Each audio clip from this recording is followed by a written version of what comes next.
Dice of the Dead.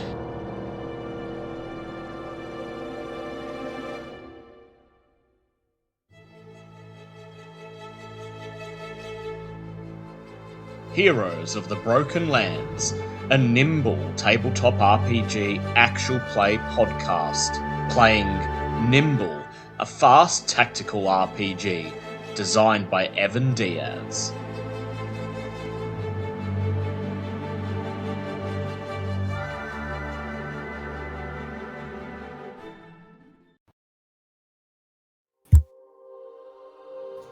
Welcome back, everyone, to Dice of the Dead, where the dice decide who lives and who dies. We return once again to our Nimble campaign, where the true horror that threatens Merrivale has finally been revealed. After uncovering the threat of the Deathbriar and the Dark Mother, you assaulted the goblins' hideout in the abandoned mines. You routed the goblins once and for all, and discovered that they had been working in an unholy alliance with a wizard by the name of Green Thumb, who had hired them to kidnap the fairy Moon Blossom and menace the village of Merrivale as part of the preparations for some eldritch ritual. This alliance, however, due to the greed of the goblins, fell apart. And when the goblins demanded more pay than Green Thumb was willing to give, he sent the Briarbanes to attack their mines. And you emerged in the aftermath of this battle, finding the goblins weakened enough that you were able to finish them off and save Merrivale from them once and for all. But not every goblin died at your blades and arrows. You saved one of them. Sprig, the goblin chef, who aspired to greater things, who aspired to cook for people who would actually enjoy his food and praise his culinary skills. And so you promised to take him back to Merrivale to find his true calling. A week has passed since then, and things have been relatively quiet.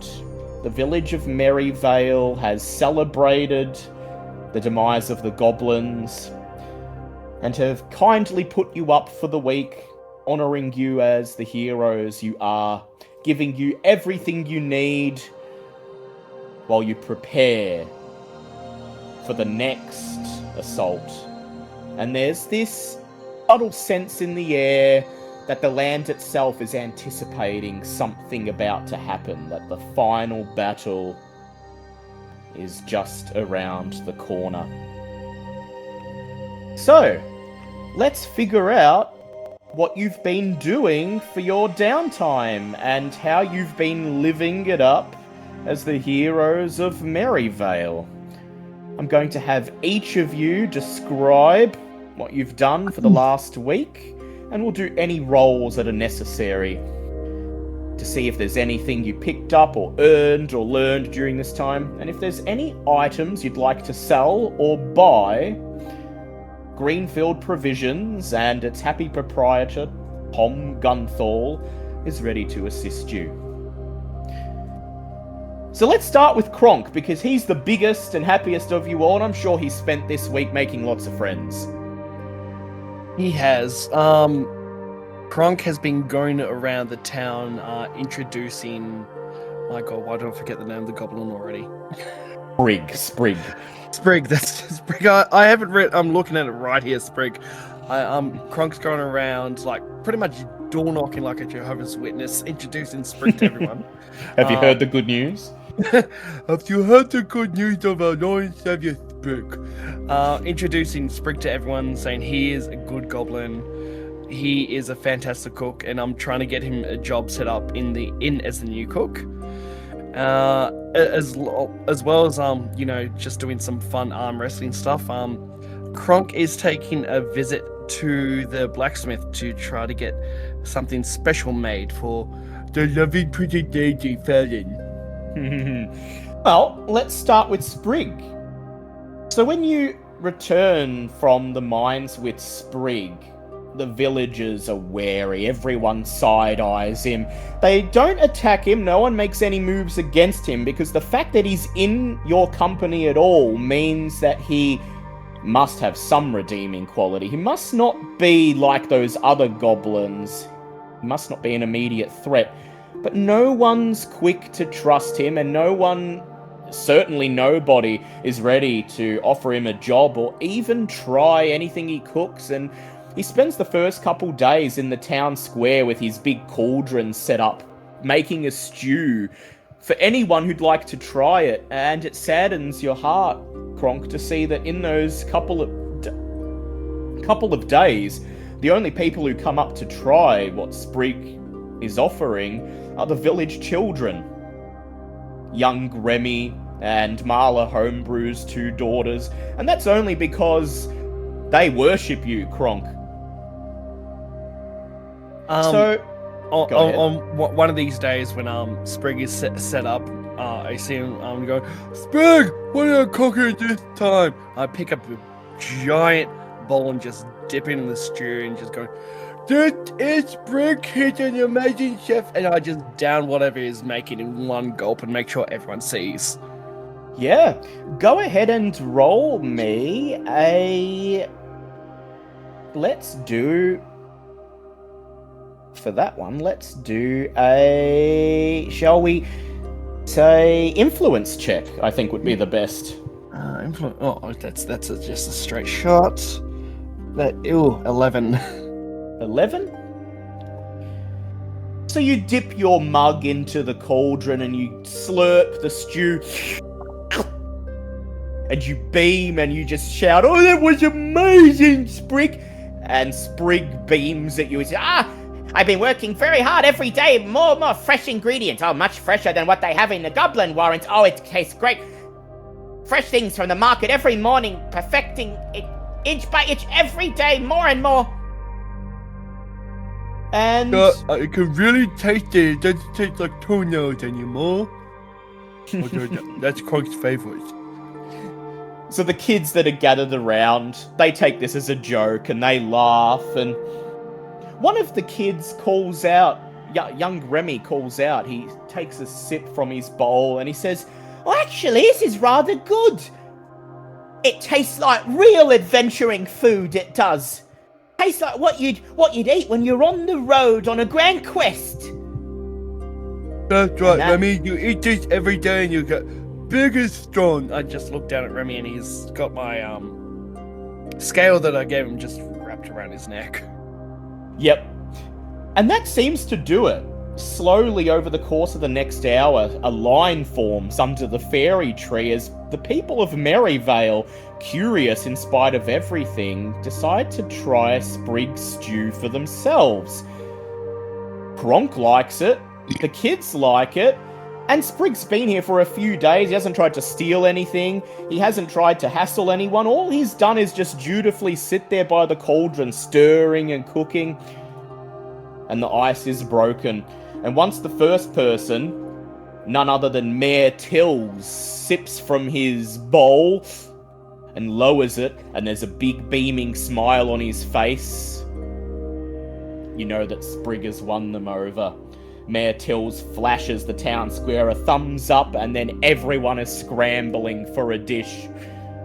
And by sundown that day, Marla Homebrew herself is approaching Sprig with an offer of employment.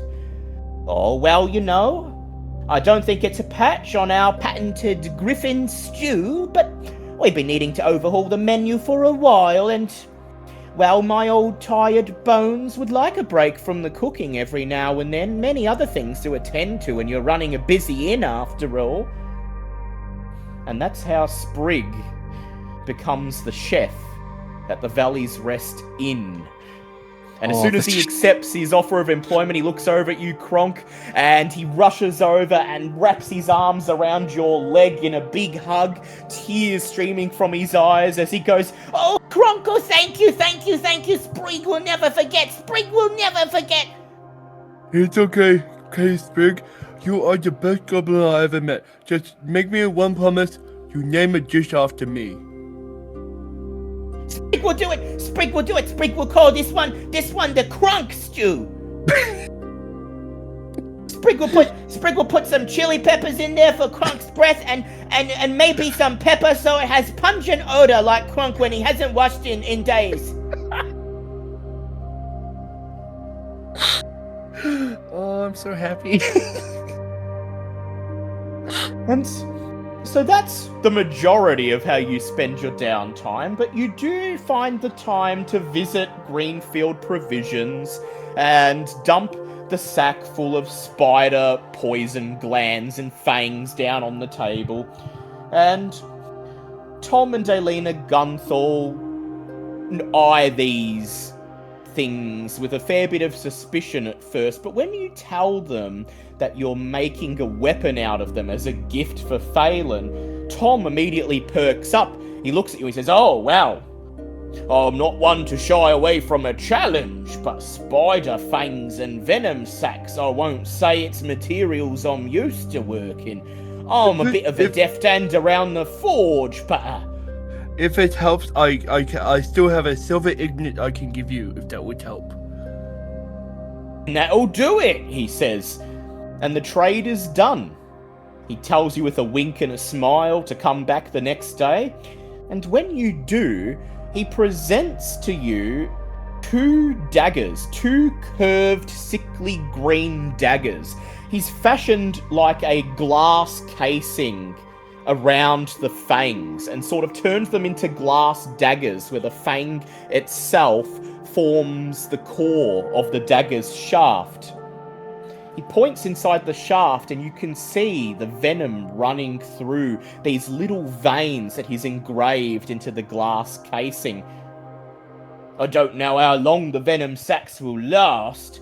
Short of some magic, I don't know how you'd make them replenish, but it should be enough in there to make these things quite poisonous. And now you see here," he points to the hilt, "this little groove here, you tell your shape-shifting friend all she needs to do is push her thumb into this groove here, and it will pump some venom down to the bottom of the blade, and it will come out of this hole there, and that will envenom the blade."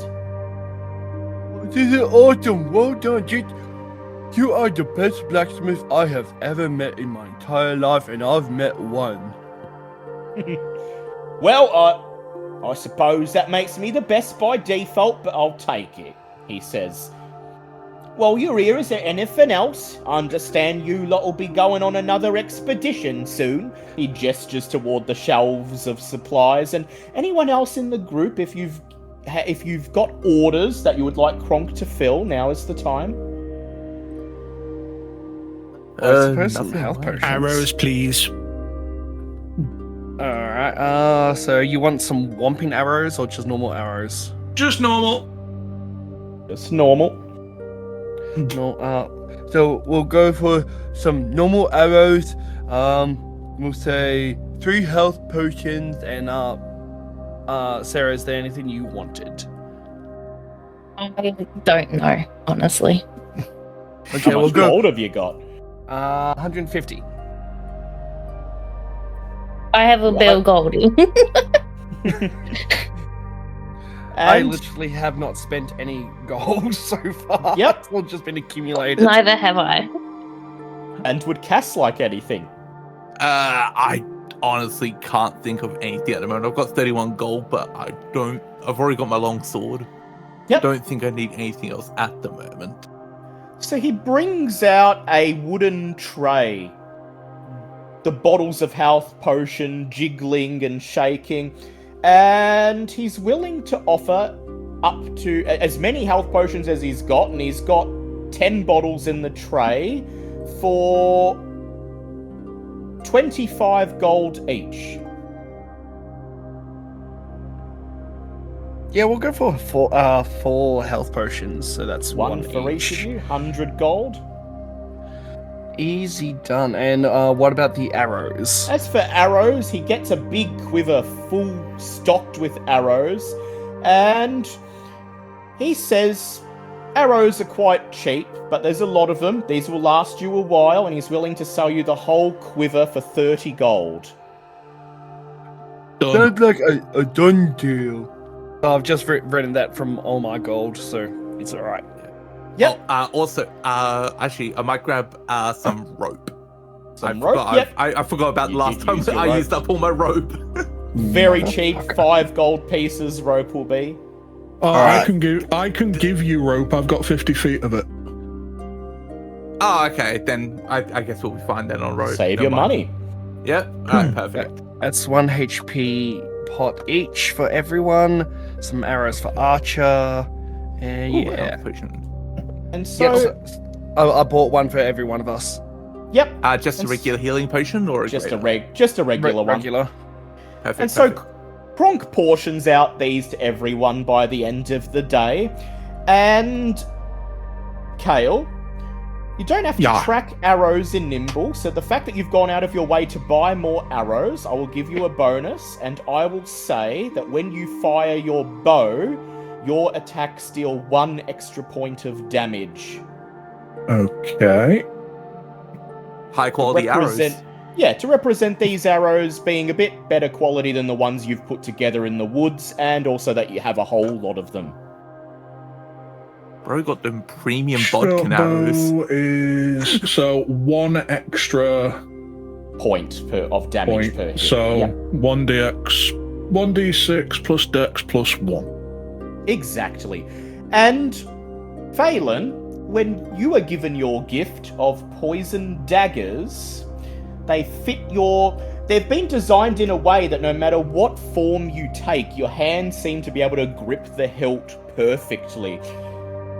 And these are normal daggers that deal 1d4 damage like normal, but whenever you strike a foe with these daggers, you may inject the poison. And you may inject the poison up to 5 times for each dagger before they need to be refilled. I had these made for you, pretty lady. Thank you. Alright, so let's go to Kale now. Woodsman, I assume you're not going to spend much time in the village. I assume you're heading off to the wilderness? Yeah, as soon as I get chance, I'm off and back in the woods. Gone to see the pack of wolves that raised Kale. Yep. And they're excited to see you when you head back to the Elder Wild. It's been quite a while since you've been there. And as soon as they smell that familiar scent, the whole pack come bounding out into the forest clearing. They are wolves. They are wolves that are used to hunting. They're wolves that have braved the harshest frontiers. But before you, right now, they are like puppies, whimpering, licking, jumping up at you. And there's been a new addition to the pack since you were gone. The Den Mother proudly nuzzles your hand and leads you into the wolf's cave, and there, resting on a bed of twigs and leaves, is the newest cub. The runt of the litter, the Den Mother explains to you. His brothers and sisters have already taken off into the woods to find their own packs, to find their own hunts to join. But this cub is small enough, young enough, and sheltered enough that he's had to live under her care. And she looks up at you with a look in her eyes that quite clearly tells you she would like to entrust him to you as his bigger brother, to show him the world, to help him grow, so that one day when he returns to the pack, she will proudly give him her blessing to set off on his own and forge his own destiny. Excellent. He shall be called Dog. Dog. That means nothing to the wolves, but they are happy. Happy that this runt will be... He will be adventuring looked with- after, and he will have adventures and a great big lizard friend. Is there anything else you'd like to do in the wilderness before you return to town with your new friend in tow? Any particular things you'd like to hunt for, or any particular training you'd like to do?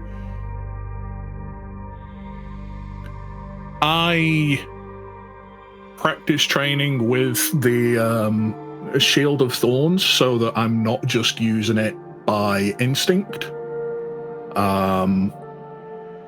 So that I can sort of more easily position it and shoot around it and use it as portable cover like it's meant to be. And get used to having a furry four-legged companion by my side that I'm not wearing as a cloak. Yeah, and so the week flies by in a blur for you. Of course, time doesn't mean much out in the wilderness, but it's also because you're enjoying every second of it. You feel at home for the first time in a very long time. And for several days, it's just you and dog, man and wolf versus the wild. And in your intense training, you learn a new technique with the shield. You learn that if you crouch down and activate the shield, you can fashion it into portable cover, just as you described. And so now the shield will allow you to, as an action, create cover wherever you happen to be. Not complete cover that completely obscures you, but the equivalent of waist-high cover. You can just crouch down, hold out the shield, and the thorns will make a sort of barrier to deflect anything that might be coming your way. Excellent. And when you return to the village on the 6th day with dog in tow, the first one to meet you is, of course, Kronk. And Kronk, what is your reaction as you see this wolf bounding behind him, its tail wagging like a little puppy? Oh my god! Papa! I just stop Kronk there gently, and I'm like, he's very small, he's very breakable. Be gentle. Essentially my claws nearly wrap around his body entirely. I just gently pick him up and just.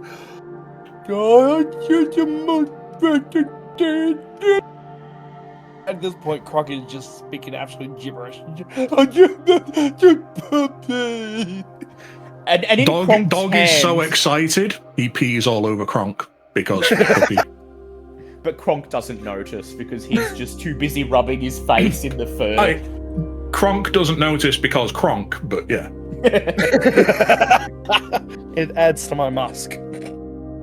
So let's move on to Phelan. Phelan, a week left to your own devices in the village. I get the sense there's going to be lots of sneaky, ill-gotten gains going on. There's been definitely not any gambling or theft going on in this town at all. There hasn't been. There've been like 5 different new characters totally not running around randomly on different days. Making different bets with different people. On Monday, it's the kobold. On Tuesday, it's the goblin. On Wednesday, it's the elf. On Thursday, it's a short, stumpy, brown-haired woman from the city. On Friday, it's a lizard man. And they're all making all sorts of bets and spending their night in the tavern, taking all comers at various different dice and card games. Phelan, I would like you to go ahead and roll me a finesse check, please. And this does count as playing a game. Heck yeah, advantage. Sorry, I was gonna ask. I rolled really low on both of those. Oh. But I picked Gambler. You did. So would you like to describe what Gambler does? It just does. It does what it does. It's magic. It's just re-roll. Yeah. You get, with your cheat subclass of Gambler, you have an almost magical ability You may re-roll any dice with that was just a practice roll, and you also have It's All Fun and Games, where if you're caught cheating at a game, competition or wager, you gain advantage on skill checks to get out of the consequence. Were you cheating? I assume you probably were, taking the guise of like 5 different people. No, not at all. Of course not. So you may... Cards definitely aren't being shoved back into my sleeves. Was so the you rogue may- cheating? Is the dwarf Yes. short? Fork found in fucking kitchen. So you may go ahead and roll me another finesse check, this time with advantage, to see if you can get out of the consequences.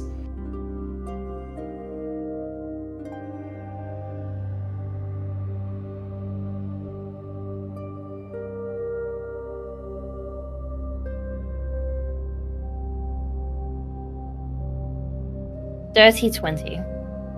20. So there are a few takers. Hey, that guy's weighted. Or hey, that card's marked. Hey, you're using the same deck of cards as that lass from yesterday. They see And you nothing. say, no, you saw nothing. That was actually a different person, an entirely different person. And what cards? I haven't brought any cards. Those are your cards. And what dice? I see no dice here. And no one's able to catch you out. And somehow, after all that, you come away the victor 20 gold pieces richer than you were before. Heck yeah. And you also get a health potion that a travelling adventurer unwisely puts up as a wager and loses in a game involving weighted dice. Question, are they dead now? They're not dead, but they might be because they no longer have their healing potion and they might need it. That's not your problem. Interesting. Can I make note of what that person looked like for later on? Yeah, so it's a young half-elven chap with shoulder-length red hair and freckles, and he's dressed in a green tunic, and quite proudly the whole time he was playing games with you was telling you how this was his first adventure that he's ever embarked on, and he's just fresh out of the adventuring academy in the capital, and he's come to this region to plunder all of the ruins of the old empire and find his riches. Oh no. The poor... Holy shit, he dead. Oh my god, he's asking to be fleeced. Do it. And so you make a note of his face and his name, Flint, and then you let him Flint go like on wood. his merry way, whispering in his Flint ear like to be wood. careful because things in this area are not as they seem. And he says he'll take it on advisement, but then you notice how his sword is brand new, shiny, his armor looks like it's never even been in a scrape, and you hope that he gets the hint and heads back to the city sometime soon. And then the next day he's gone. You make a mental note that when you return to the city, you'll have to check up and see if you can find out what happened to him. And that's your downtime done. Last but not least, let's move to Cass, who's had a lot of time for contemplation, I think. So, on the first day of the week back, early up in the morning, I'm going to go straight to the Shrine of the Almighty. Yep, Father Balor's there. The shrine is empty on this day. The service has already taken place about an hour before you got here. And you enter into the shrine to find Father Bell in silent contemplation over the texts of the Almighty. And he sees you approach and silently does the sign of the Almighty, and then bids you to take a seat next to him by the altar. I sit next to him. The Almighty welcomes you, Cassian. The Almighty has been looking out for you, and I hope that he's helped you find some of the answers you were looking for. Less about giving answers and just giving me more questions. Well, I understand that you're a man of the Almighty, but When you're here in this shrine, it is my duty to serve you in all spiritual matters. So tell me, young Cassian, what may the Almighty do for you this fine day? And you can see Cassian sort of just deep in thought and just looks up at, I'm assuming there's like a mural of the Almighty, like there is, like the stained glass window, not, and just there is. Like, and I'll just say the Almighty does not have a corporeal form.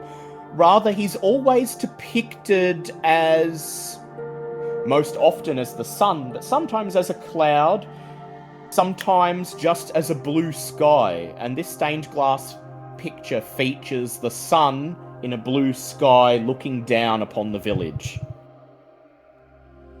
And I just sort of look up at it and just go, did you know I wanted to be a knight? Yeah, when I was a kid, wanted to be just like my dad, He was in the Golden Company, damn good soldier from what I heard. He used to tell me about like the knights of old and all about chivalry and honor. But then you took an arrow to the knee.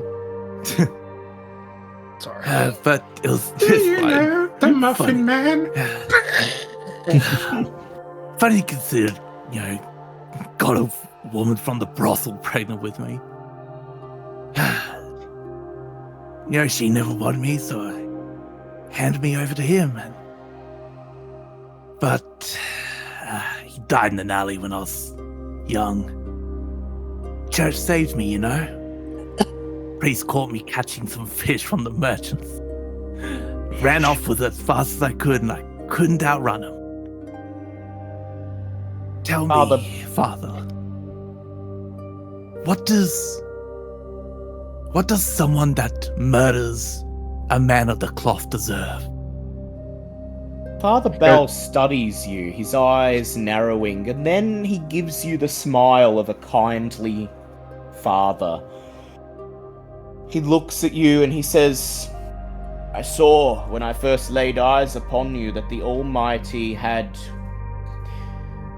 plans for you.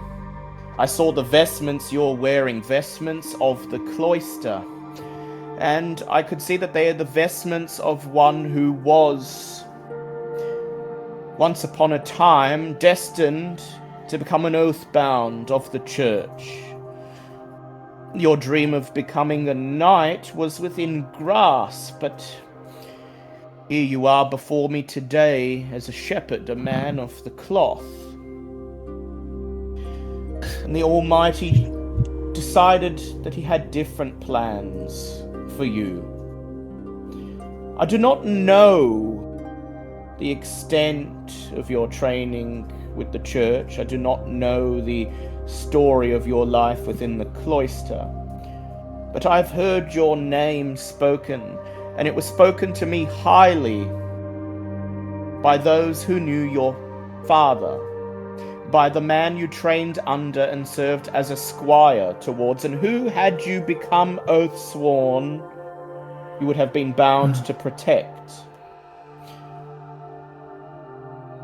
I do not know the exact circumstances of his death, but I do know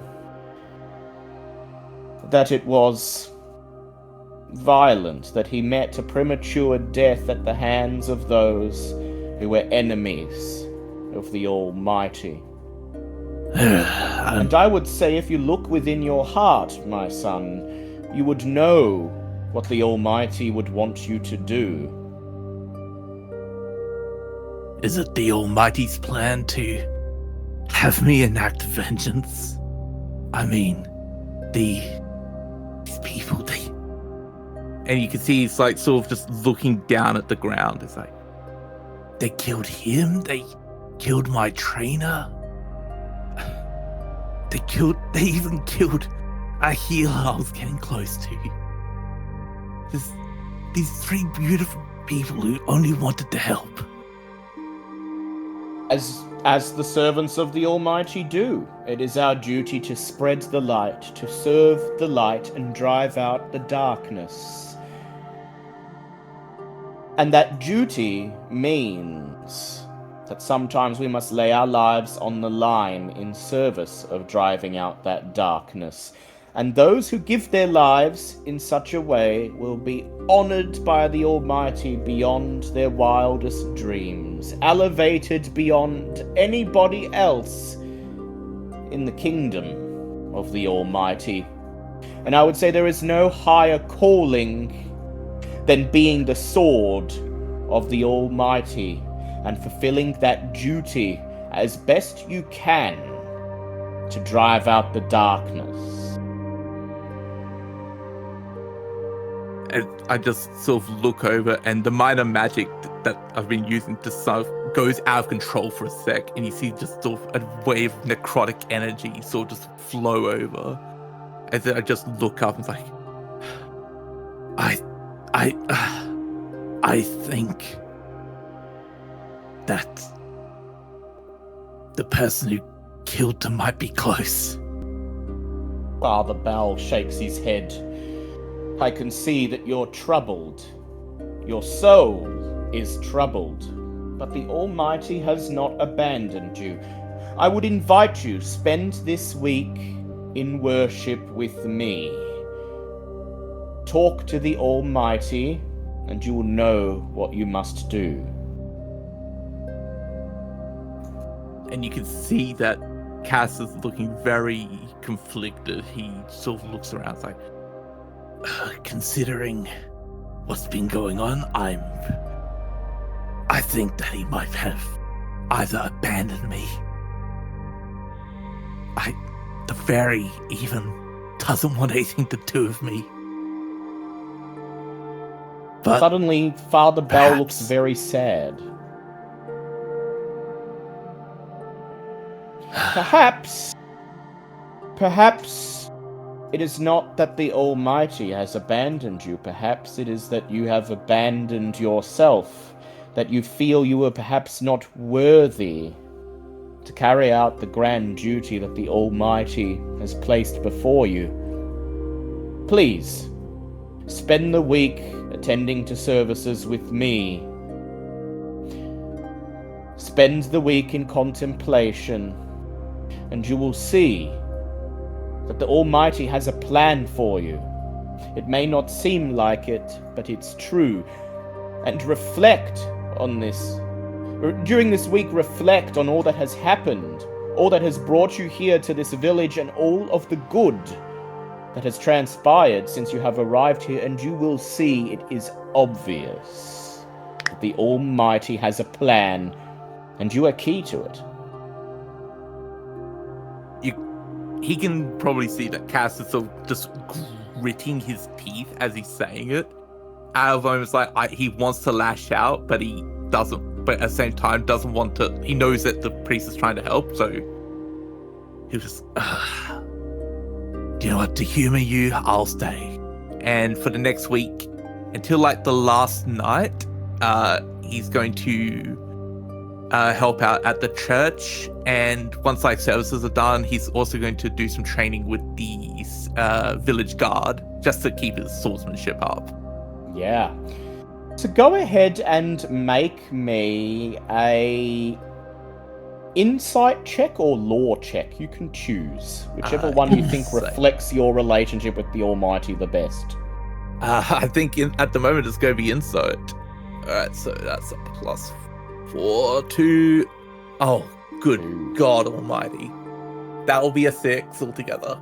You do spend the week with Father Bell, attending to services and prayers in the mornings and afternoons, and in the evenings, practicing with Captain Shortbow and Har, Sills, and Tybris, making your sword arm stronger.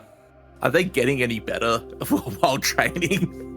They have reached the point where they can draw their sword from the sheath without falling backwards onto their ass.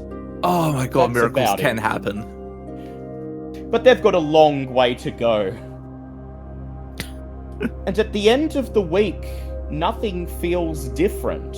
You reflected on the things Father Bell told you to.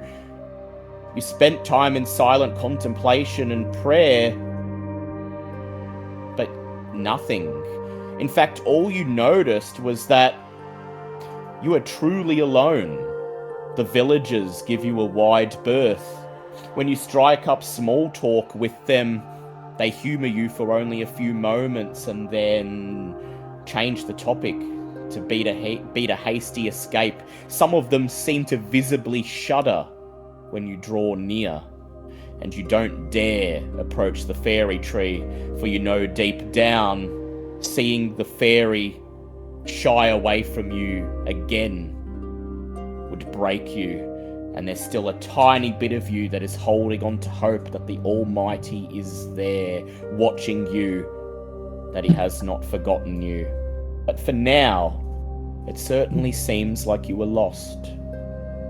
On the last night, as we're, right before we all caught up in the downtime, I'm going to be in the tavern, because I'm assuming we're still all in the tavern. All staying at the tavern, yep, still at Valley's Rest. I'm going to be alone in my room, and I'm going to take the mask off for a second and just look at everything. I take the gauntlet off and I see the necrotic energy keeping me together.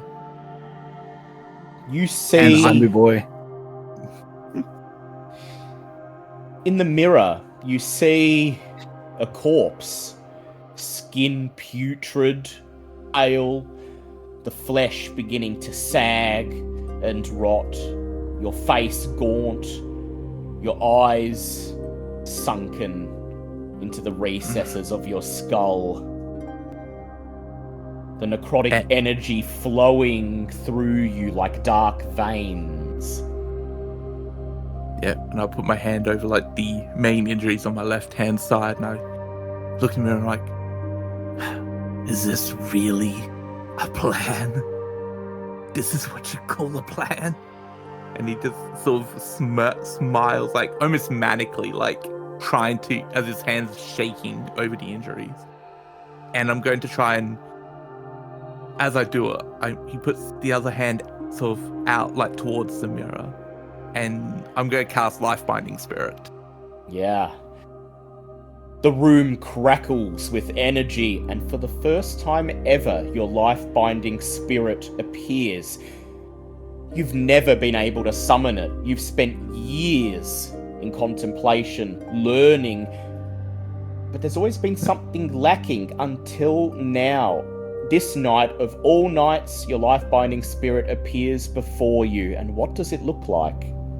So, at the beginning, it's going to take the form of more like a angelic sort of radiant spirit. Bright white light that's, almost taking a more feminine appearance, more like, a mother of mercy sort of deal.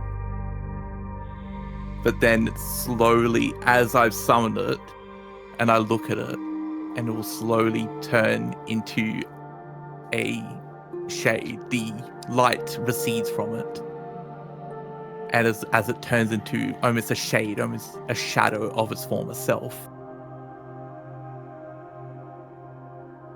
Deathbound spirit. Indeed. Nunny the fuck. And yet, you feel a sense of kinship with it. You feel, even though it's just been summoned, as if it's always been a part of you. And that, you think, is the most disconcerting thing of all. Well, as I see it, sort of just the light receding from it. That's almost like the faith in the Almighty has sort of just been taken away. So Cass looks at it and it's like that was his last sort of moment of, okay, maybe the Almighty's with me after all. But then that light recedes and his eyes go cold. He's like, all that's left for him is needing to find the people that did this. Poor Cass. And it Never will come catch a very break. soon. Let's find those answers, shall we? And so the week passes. And we come to now, when it begins. It's early in the morning, perhaps no later than 4:30. The dimmest, greyest first hints of morning light peek through the windows of your rooms at the Valley's Rest Inn. And you're abruptly woken from your sleep by the sound of the door bursting open, each of your rooms in turn, as Marla Homebrew shouts at the top of her lungs, "Get up! Get up! The village is under attack! Get your weapons! Come with me! Hurry!" I'm coming! Don't even have a chance to put on my loincloth and just rush downstairs. Wait, what do you mean? What do you mean, crumbs? I take my blade out and I'm just blink stepping every time I can activate it just to get out the door. Fast as you can. Yep. Phelan, what form are you in on this day? I am Phelan. We know, but We what got form him are back you? to the system default. Let's go. We know your character name, but what form are you in? Like, what do you look like? Me! The original. No, not the original. But in quotation marks, the original. The original recipe. So We just got hit back with system default. So you're a 4-foot something nerdy girl? Gotcha. Yeah. I do not So wish it's to an be elf horny slid anymore. out of the room.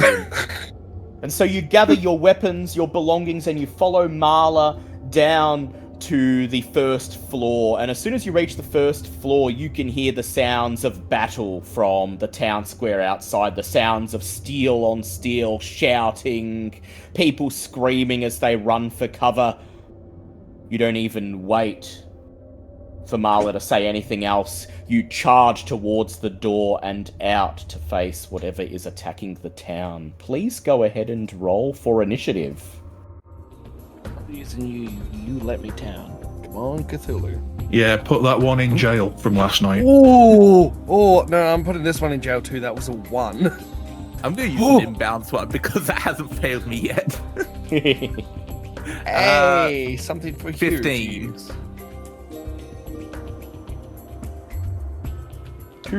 Two for Cass, 1 for Kronk. I rolled 18, so 2. 15. A 2 for everyone except Kronk.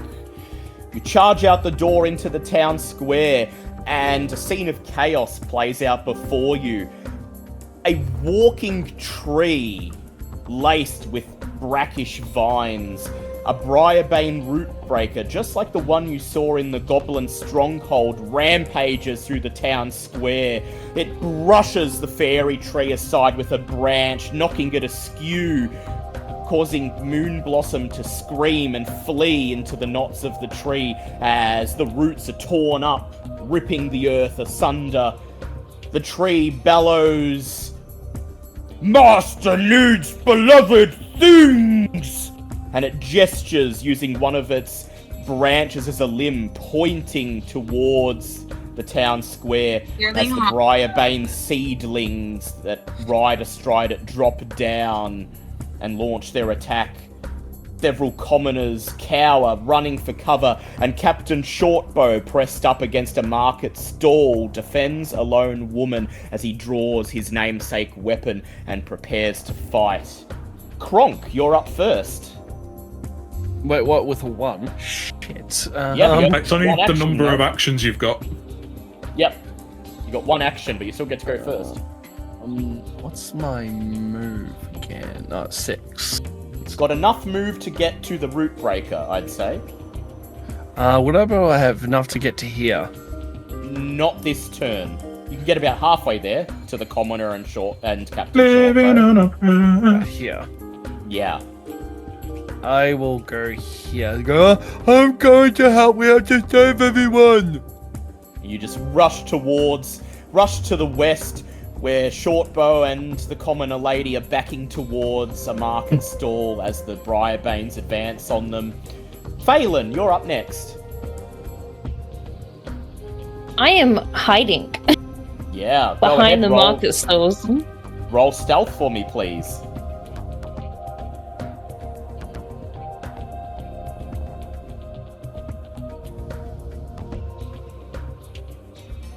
That's a 26. Lovely. You, without effort, you slink into the shadows, which are still quite long this early in the morning. And what would you like your second action to be?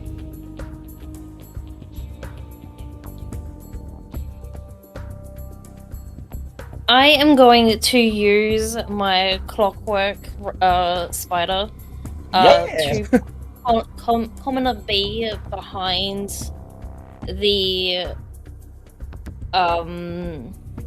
other market stalls. Squirrel him to safety? Sure. Yeah. You lift up your coat and the metallic crab scuttles down, runs across the market square, and when the haggard, very short old man who is cowering there sees him running towards it, he starts to follow it,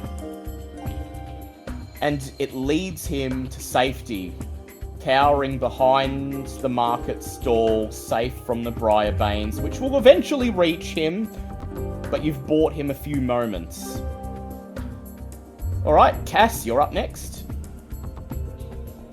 Okay, I am going to... Hang on, where do you miss? Oh, good God. Alright, so some seedlings. Hey, I've got 2 actions, right? You sure Yes. do.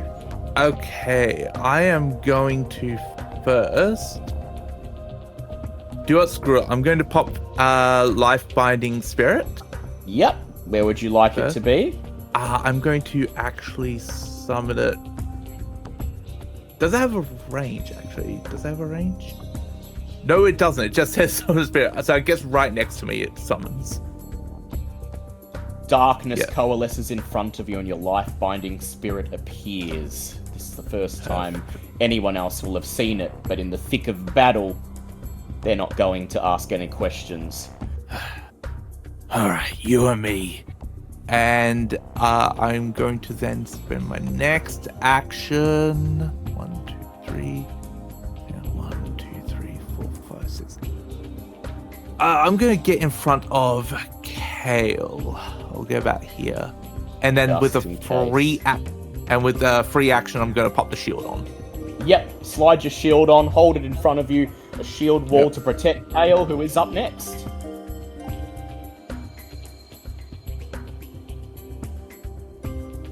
Because we've not been dealing with them up until now, would I have Thrill of the Hunt tokens from previous encounters? Not yet, but you can get some. Okay. Actually, I'll give you one free, because somehow in the whole time you were 2nd level, you didn't get a single one, so I'll give you one now. Alright. Or I have 2 actions. I slam down the shield and put like a little wall in front of me that I crouch. I go cover shooter mode. Cover shooter mode, the thorn wall sprouts from your arm, concealing you about waist high. Yeah. And I take aim with my bow at Briarbane Seedling A whilst saying to Dog, go for the throat to Briarbane Seedling B. Chopper, sick balls. He yips. Yip. Charges forwards. Go ahead and roll your damage for both of those attacks. Okay, so 3 plus dex. So it's 6 damage from me for the arrow on A. Yep. And go for the throw on DA. Do I have it? Yeah, I have a D8. 5 plus 3 times my level? Yeah. 9, 14. 14 damage to Seedling B from the dog. The arrow slams into the Briarbane next to Kronk. It judders from the impact but keeps walking towards its prey. Meanwhile, Dog jumps on the back of the other one and growling, sinks his teeth into the mossy underside where its neck would be, and he pulls it down to the ground, and before your eyes, rips it to pieces. Oh, damn. Damn. It's now the enemy's turn. Briarbane Seedling C judders forwards towards Captain Shortbow and the commoner. It goes to attack the commoner woman, but Captain Shortbow jumps in front, pushing her out of the way, interposing himself into the attack. It swings a branch-like appendage at him, and he grunts in pain as he takes 6 points of damage and instantly looks severely bloodied. Meanwhile, Briarbane Seedling A, wounded, staggers towards you, Kronk, and a little orifice on the front of it opens up and a single thorn seed spits out, thunk, sailing through the air, hitting you for 12 points of damage. Jesus Christ. Yeah, I'll you know what, I'll take it, Take 12. I need more goddamn armor. Goddamn. Briarbane Seedlings E and F, distracted by Phelan's clockwork minion, fire their thorn seeds at the crab and miss as he darts under a market stall. But then Briarbane Seedling D creeps forwards, sees Cass there crouching behind his shield, and thunk, fires a thorn seed at you, Cass, and that will be 8 points of damage. I'm going to react and defend. Ill. No damage. Go ahead. No damage. Briarbane Rootbreaker, the Grand Tree, bellows again. Master requires the beloved! And he staggers forwards towards Cass and Kale. And with his first attack, he reaches out an appendage towards you, Kale, and deals 12 points of damage as his great branch knocks your thorn shield out of the way and sends you sprawling. I defend. And the thorns reach out and lash at the branch. For that, because it's my first defense, it triggers protect me from dog, so he does another 1d8 plus level. Yep, the thorns lash out, and as they do so, Dog leaps into the air, sinking his teeth into the viney branch. 16 damage from dog. Ooh, very nice. And what does the shield do? It's 1d4, isn't it?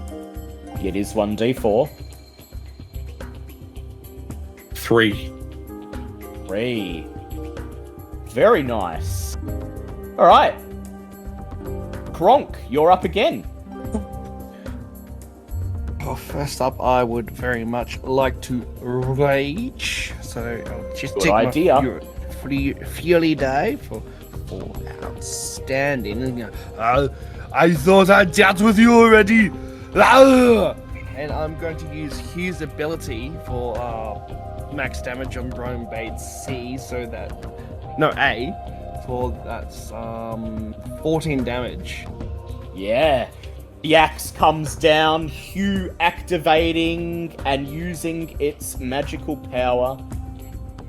The spirit of the Burkle clan to chop the Briarbane Seedling into matchwood. And for my last action, I would like to sort of impose my way as a little blockade, if I can do that, in between. Yep. I'd say you can push Captain Shortbow aside. Get behind! You shout. And clutching his torso in pain, he does, as you say, knocking an arrow on his bow, which he looses towards the seedling right in front of you, dealing 4 points of damage, breaking off one of its twiggy appendages. Sweet. And that is my turn. Alright, Phelan, you're next. What would you like to do?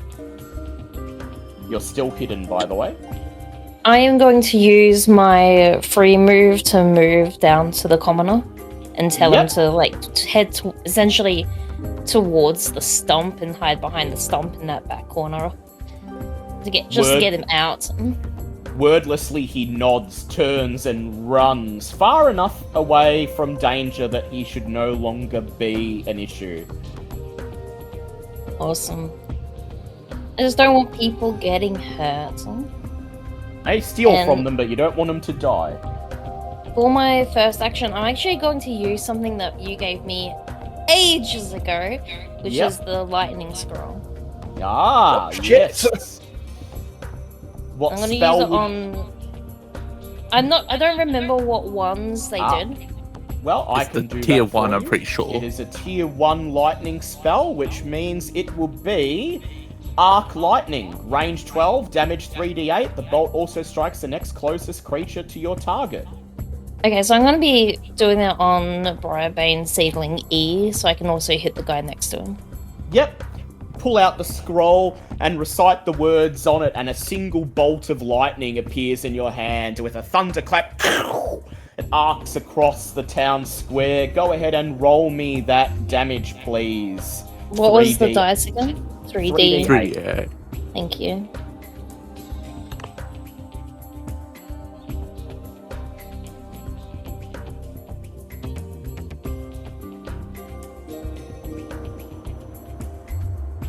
It's a 16.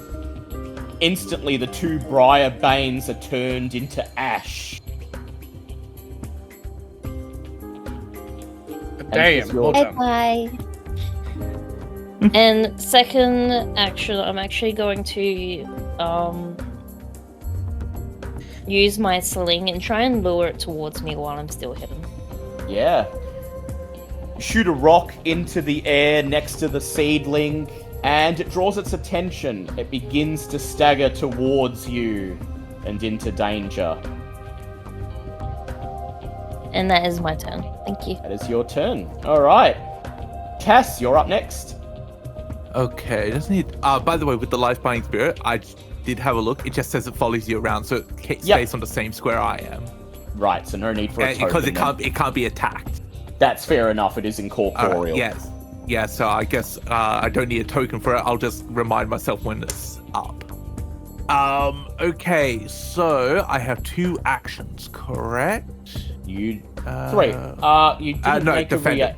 Oh, yeah, you did. Yes, yeah, 2. Yeah. 1, 2, 3, 4, 5, 6. Is Seedling D about 6 spaces away? He is, yes, and he's got his back turned to you because he's staggering towards where Phelan threw a rock from. Okay, shenanigans are happening. So with the bridesmaid in front of me, I'm going to Withering Touch first. So that is 1d12, if I am correct. Yep, 1d12 damage. Please don't get a 1, please don't get a 1. 12! 12, nice. Alright, spells don't do exploding crits, do they? They do not, unfortunately. No, that's fine, perfect. So that's 12 damage, and he now counts as undead as I just sort of reach in with my gauntlet and just grab like whatever root I can and just pump it full of necrotic energy. Yeah, the great tree trunk shudders and the bark begins to turn grey and peel off. And for my second action, I'm going to pop Searing Light because he now counts as undead. Yeah, that which he will does. be will d8, so it's going to be 2d8 damage, and then shenanigans will happen after that. Hang on, I just need to get rid of that. D10, d8. There we go. So 2d8. Okay, we got 9 damage, and then because of the subclass, Luminary of Malice. When you use Searing Light to harm an enemy, make a second enemy within range take the same amount of damage, ignoring armor. Ooh, very So I'm going to make nice. the secondary target be Bribane Seedling D. He also takes 9 points of damage. The searing light seems to bend, following the gesture of your arm, searing the bark off the root breaker and then bounding through the air and searing the other Briarbane that's staggering towards Phelan into a smouldering pile of ash before she even has a chance to attack it. Okay. That's different. And that'll be the end of my turn on that one. Yeah. All right, Kale, you're up.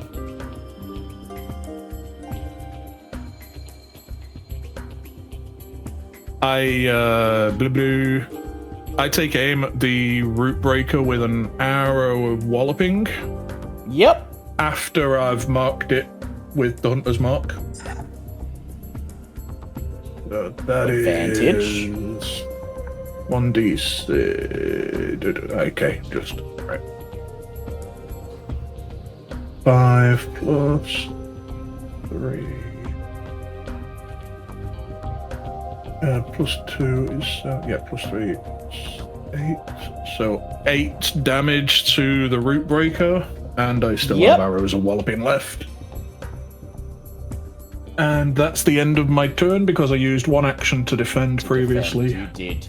The arrow hits the root breaker and it looks for a second like it's going to topple over, but then it shudders and wrenches itself upright. Dang it! But you still did some decent damage as the arrow blasts one of the lower branches off and sends it flying across the square. But the root breaker is angry.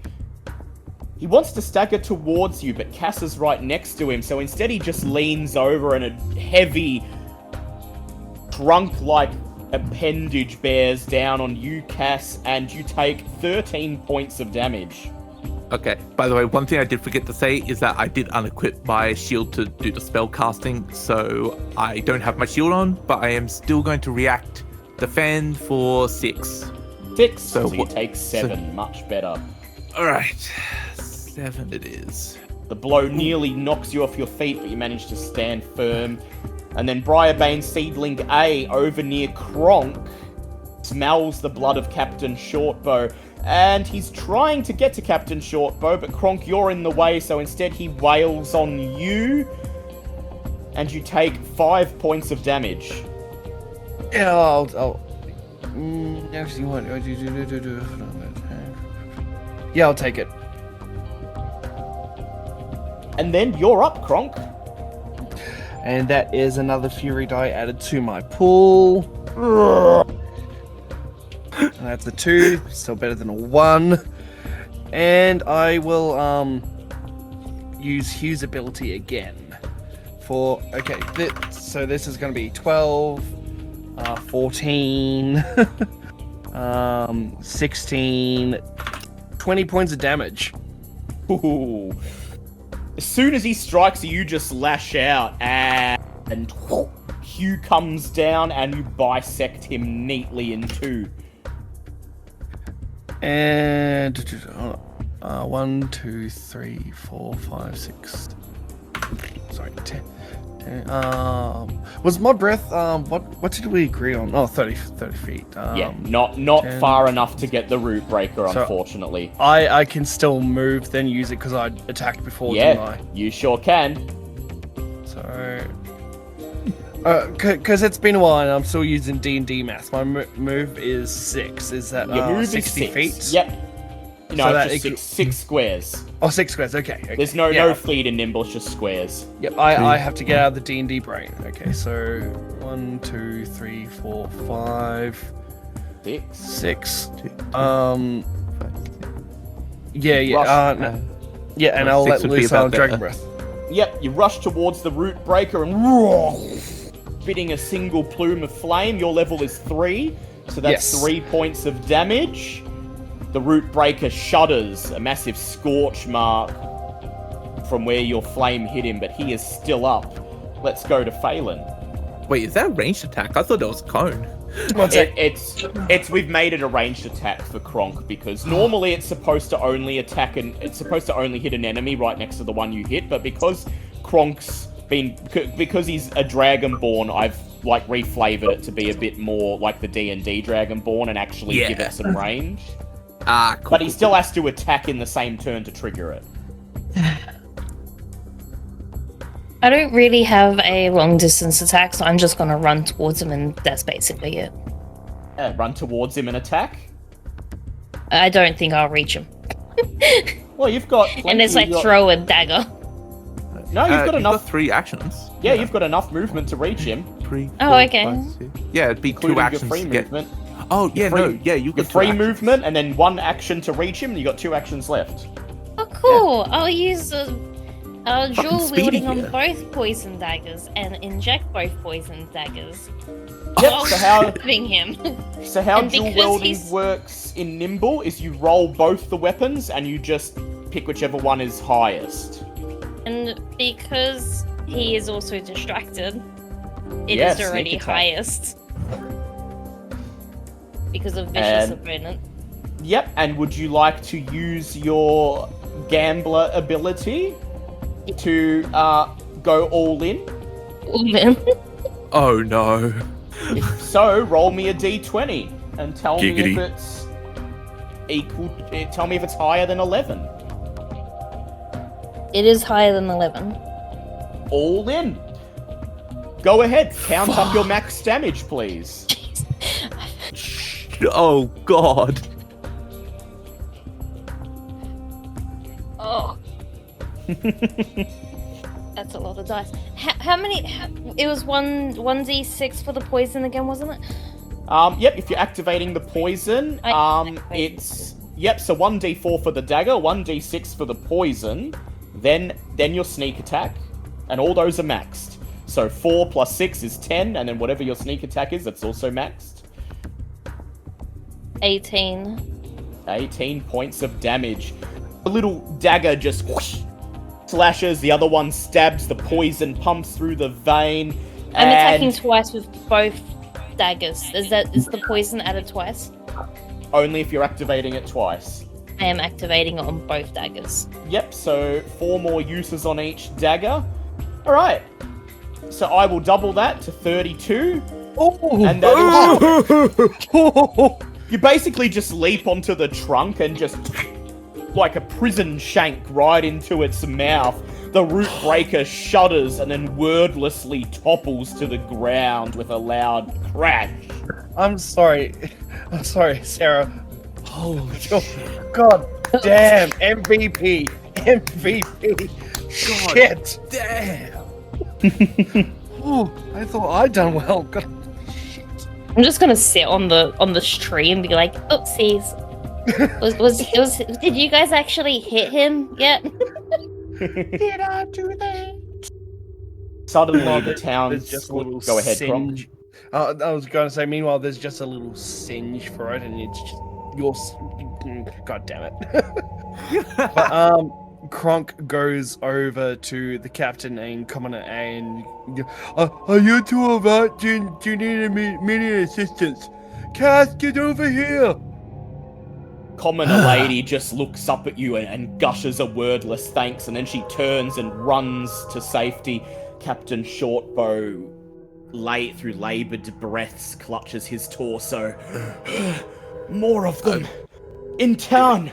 Hurry! Oh, I'm gonna walk up. I'm just gonna literally walk up, and Captain Shortbow could see the shade just sort of following, like shadowing me, like a stand, like a JoJo stand.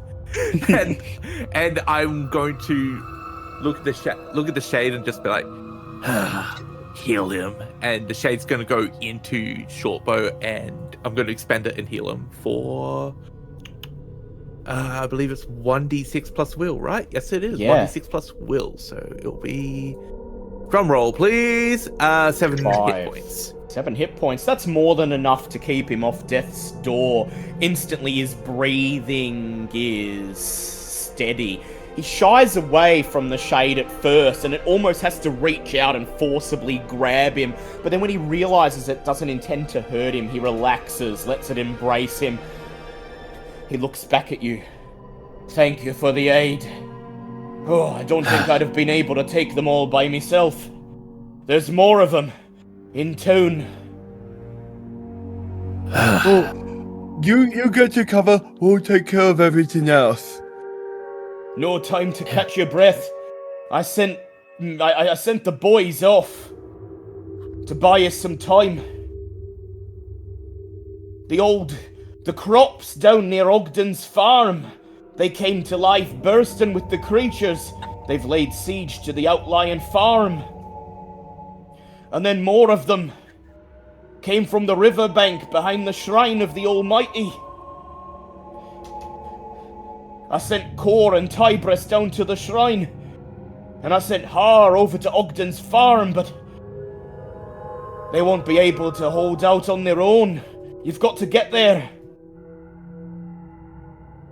Then he gestures towards the... You are? Yes, Sorry. he did. Yeah, I've healed you for 13. Oh shit, thank you. Yeah. Then he gestures towards the fairy tree. And the fairy tree's been knocked askew. The roots have come out and... He points, and at the base of where the fairy tree was, you can see a gaping hole in the earth, and it looks like it descends down there. But we ain't got time for that. The militia boys need help. You gotta get to the shrine of the Almighty, or Ogden's farm. Whichever one you don't pick, I'll make haste. And hopefully with me there, the militia can hold them off. So are we thinking split the party? I'm thinking split the party. Of course. Hey, what are the two options again? Old Mill and the shrine? The Ogden's farm and the shrine of the Almighty. And when you discuss splitting up, he looks at you and he says, I don't advise it. There's enough of them. You might find yourselves outnumbered. Pick one or the other, and I'll do my best to save the other one. Well, we want you healed up before you go anywhere first. So make sure you're bandaged up and get anything you can that can help you. I mean, these things are made of wood, so maybe some fire. He reaches out and pats us on the shoulder. Thanks to Cassian here, I think I'll be all right. On the way to wherever I have to go, I'll stop by the provisioner, get some bottles of fire and oil. And then hopefully me and the militia boys will be able to fight them off while you deal with the other place. Crunk just cracks his knuckles. It's not the first time we've dealt with you, Old Mill. Come on, gang, let's go! As I'm popping Life Binding Spirit again, I just sort of look down my hand, like, look over in the direction of the church, I'm like, let's do the farm. So I'll give you a fair few options here. The church is closer than the farm. To get to the farm in time, you'll have to rush. If you head to the church, you might have time to catch your breath and heal with your hit dice before you get there, but it's entirely up to you. Alright, what's everyone thinking then? I mean... I'm partial. Depends on how good we roll. We might be able to do the church quickly, then to the Old Mill. Maybe. It's not the Old Mill, it's Ogden's farm. The farm. I mean, Ogden's farm, sorry. I mean, the Yeah. farm. I think it's basically going to be one or the other. I feel like if we run to the church, we're then going to have to run halfway across town to get to the bridge and then down. Yeah, it would be likely, unless you're very, very lucky, you would not have time to defend the second one. Actually, so where's the... Oh, the church is the... I feel like we should potentially go to the shrine, and then if everything goes fuck up at Ogden's farm, we could always burn down the bridge. And the less of them in town, the safer the townspeople are. Yeah, because we're right here at the moment, right? Around here? Yeah, correct. Yeah. So if we could run down, but then like we're sort of leaving the farm. We're leaving basically all this farmland to go to ruin, which is going to screw the town. There are militia members heading towards the farm, and Captain Shortbow will back them up if you choose to take the shrine. I think we should protect whatever is closest to the town. I think there's more chance of collateral damage if we don't protect the Shrine of the Almighty, like more innocents could be hurt. Reasoning. So to the shrine? Cass will defer to the rest of the group. He's already said like, let's go to the farm, but if everyone wants to go to shrine, he'll just defer to the group. Yeah, but I'm with it with the shrine, because like the less of them in town, the more the less danger the townspeople will be in. Good reasoning, says Captain Shortbow. If you can cut them off at the shrine, you'll stop them getting into the town proper. I just hope the boys down at the farm We'll be able to hold it until I get there. We can set fire to the crops, burn them out, and I think we'll be okay. But just in case, he looks at you. And I mean this from the bottom of me heart. I thank you for everything you've done for this village. We will continue doing whatever we can for the village. Godspeed, he says, and may the Almighty be with us all. He knocks an arrow on his bow, and the dwarf charges across the square towards the direction of the river. So you have a choice here. You can immediately go straight to the shrine, or you can spend a few minutes to catch your breath and heal with your hit dice. It's up to you. Well, I'm full health. How's everyone else looking? Full health. I'm down by 8, but I'm okay.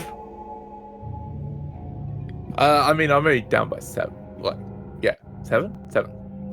Sure. Mostly it's just my mana. My mana's just a bit low, but that's fine. I can't heal that up anyway. And so, not skipping a beat, you bid farewell to the dwarf and charge to the south, vaulting over the market stalls towards the shrine on the river's edge. Please go ahead, guys, and roll for initiative. Oh, no. Anything's better than that one. Wait, I'm Definitely. not using you. No, you gave me that nat one. Fuck you. I'm going to keep rolling on Nimble because Nimble actually likes me, apparently. Okay. Never mind, I lied. 9. That was a 19, so I'm sticking with this one. 1 for Cass, 2 for Kronk, 23. 3 for Kale. 23. Yeah, 3 actions for you. Oh, yeah. Oh, wait. Oh, yeah, that's right. I forgot to add my initiative. So, sorry, that would have been a 20 then. Forgot to add the initiative. I've just been running straight. 3 actions for you, and Kale, 2 for Phelan, 1 for Cass. You reach the shrine and find the small stone building laid to siege already. You breathe a short sigh of relief. There is no root breaker here, just the smaller briarbanes, but there are a lot of them. You can see through the stained glass of the church several people sheltering within, including Tybra, Strut, and Core Subtle, who are standing at the windows, shivering, spears in one hand, slings in the other, trying to take aim, trying to talk themselves up into attacking. Meanwhile, to the east, at the edge of the church grounds, is the mausoleum, and you have just enough time to see the wizened old undertaker flee inside, sheltering from the briarbanes that chase him. Well, And it's only Cass- Briarbanes, it'll be fine. It's not like it's Brock Lesnar or anything. Exactly. Cass, you're the man of the Almighty. This is your show. You may go first. Oh, God. Alright. What can I see at the moment? Oh, God, acid pods. Indeed. Seedlings, acid pods, and a new variety you've never seen before. About as tall as a human, but its body entirely composed of writhing vines. A briarbane tangler. Okay. Can I just say that looks like these- Cthulhu if he was made of wood? Yeah, basically. God damn. These here, are these just windows? Like Those are entranceway? windows, yes. Yeah, Okay, windows. so There's those are only one entranceways. entranceway, just the front entrance. Yeah, but these technically could be entrances. They if could be, Ah, but the stained windows are reinforced. You know that if they try to break through, it won't happen instantly. They will have to bash at it for a few moments. Alright. Let's get inside. Is the door currently closed? Yes, and Alright, probably then barred from the other side as well.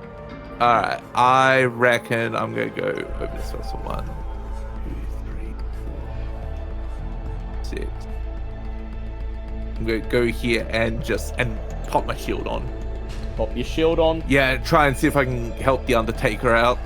Yep, you crouch next to a stone bench, pull out your shield, and shout. Come on! Shout to draw their attention away from the Undertaker. All right, Kronk, you're up next. Before, well, of course, Kronk rages. Come on. 3, okay, that's good. Yell out, Guys, God, two of you, one of you with me, the other go help Cass. And Kronk is gonna use Hugh for the max damage. So 12, 14, 13 damage. The axe comes down and chops the Briarbane seedling directly in front of you to bits before it has a chance to do anything. And that's the end of my turn. That's your turn. Go, done. Lumberjack, All right. go. Phelan, you're next. I'm going to be following Cass. Follow behind Cass. I'm going to be essentially go into the trees on the right. Yep. Okay. Hide and then attack. Yeah, go ahead. Roll me a stealth check, please.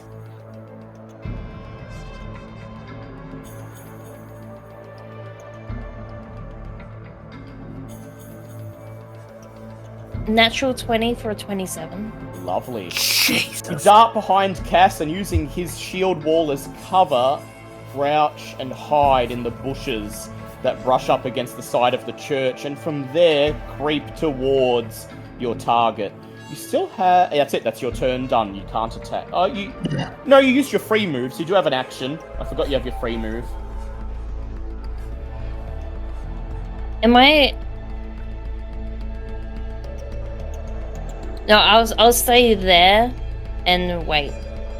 Wait, yep. Yeah. Alright, and Kale, you're up. Yeah, I head You good? over. I'm being He's attacked getting by a cat. IRL. Oh, I go over here by Kronk. Yep, hugging the And- fence. Hugging the fence and set up the. Actually, no, I'm not going to put the shield down as cover yet. I take aim at Acid Pod B. Very nice, the pulsating mass. Yeah, with just. Actually, I'm going to do it with an arrow of walloping. Very nice. See if I can get him to fall over and explode. It's 4 plus 3 is 7. 7 damage. 7 damage. He doesn't explode, but the force of the arrow knocks him to the ground, and this rolling, pulsating mass just lands askew in the grass, unable to grab anything with its feelers. Right. I have one more action, don't I? You do. Oops, I didn't mean to delete him. I'll just put him back. He's not dead yet. Right. I swap out arrow. Oh, wait, do I have any more arrows of walloping left? Yes. I swap out arrows to a regular one that I bought from the shop. And this time I let loose on Seedling C. Yep.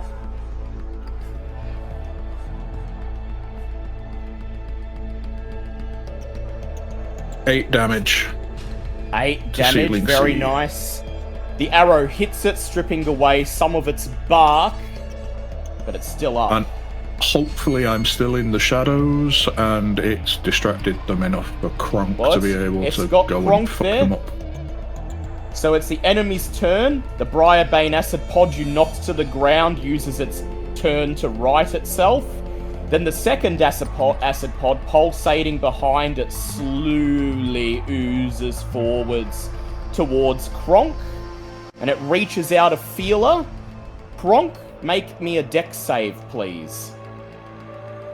that is a 11. 11. Ooh, you needed 12. Oh. You try to break yourself free, but the feelers reach out and a sticky ooze coats you and pulls you towards the acid pod, holding you in place, and you are grappled. You cannot move, and attacks against you have advantage. Then Briarbane Seedling C, B, and A, you can't quite make it, all charge towards you. They open their orifices and fire their thorn seeds at you, and from Briarbane Seedling A, that will be 12 points of damage. Yep. From Briarbane Seedling B, that will be 8 points of damage. Yep. And from Briarbane Seedling C, that will be 11 points of damage. Oof. Yeah. Yep. Yep. Luckily, the onslaught is over for now. The Briarbane Tangler seemingly ignores you as it staggers past a row of graves, and then seeing Kale there pressed against the stone fence, it reaches out a long vine-like arm and tries to grab him and pull him towards it. Kale, that'll be 4 points of damage, but you need to make a dex save, please, to see if you avoid getting grabbed. Yeah, alright, I'll take the damage. And just to refresh my memory, for a saving throw, it's just a d20 in this game, isn't it? Just a d20 plus whatever your your save value is. If you've got the next to your save, next to your dex, if the top arrow is shaded, that means you do it with advantage. If the bottom arrow is shaded, that means you do it with disadvantage. That's good to know. I have advantage.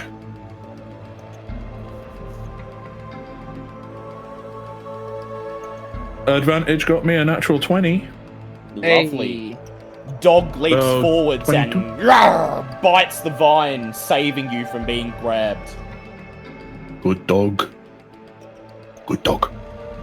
In the church, Tybra Strut creeps forwards and he pokes his head out of the tiny gap where the window is open, and he hurls his spear at the Briarbane acid pod, screaming a loud attempt at a battle cry while he does so, but the spear sails through the air and just harmlessly hits a tombstone behind it.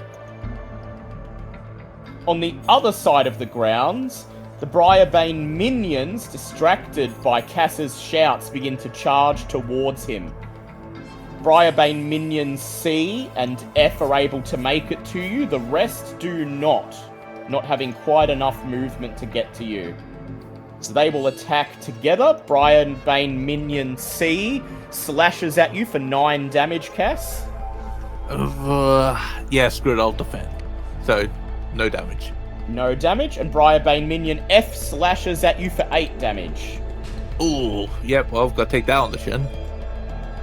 And then the Tangler, the writhing mass of vine, steps forwards and lashes a vine 6 spaces in your direction, hitting you for... Oh no, it's a miss, you're lucky. You duck just as the vine sails over your head. Core Subtle creeps towards the door and begins to unbar it, shouting, "I'll save you, Cass! I will!" But he doesn't get it unbarred in time. Alright, Cass, you're up. Okay. So I've got 2 actions. I'm going to... Free action, drop the shield. I am then going to... Yeah, okay. Kind of SOL here. First attack is actually going to be... Screw it. Alright, we're going to... I'll grab with my sword. I'm going to do 1 slice onto F. So that will be a D8 plus strength. Luckily, he's only a minion. Yep, so as long as it's not... Well, it was a crit. Roll again, see if you hit the other one. Fuck it, why not? 5. Nah. You lash out twice with your sword. Whoosh, whoosh, cutting the 2 Briarbane minions in front of you down. Like a scythe through wheat. And then with the second action... Oh wait, was that 1 action or...? That was 1 action. Okay. Because you critted against the minion, I thought I'd let you hit the second one. Cheers. Thank you. Alright, for the second action then, I am going to... looks like E's going to be the easiest. I'm going to use Rebuke on Minion E. Go ahead. I'm just going, yeah, and just go, come on then. And, sounds like the bell in the church's clock tower booms, and Briarbane Minion E just disintegrates from the shockwave. That's 6 damage. Alright, that's the end of my turn. Alright, Aelin, you're up next. Using my thing, I'm going to move between Minion A and Minion B, I think that is. Yep, you're gonna move between them. There you go. Darting from the bush to the shadow of the nearby tree. And I'll use one action to attack one, and one action to attack the other with my Sinister Blade. Go ahead. All you need to do is hit them. They're only minions, so damage doesn't really matter.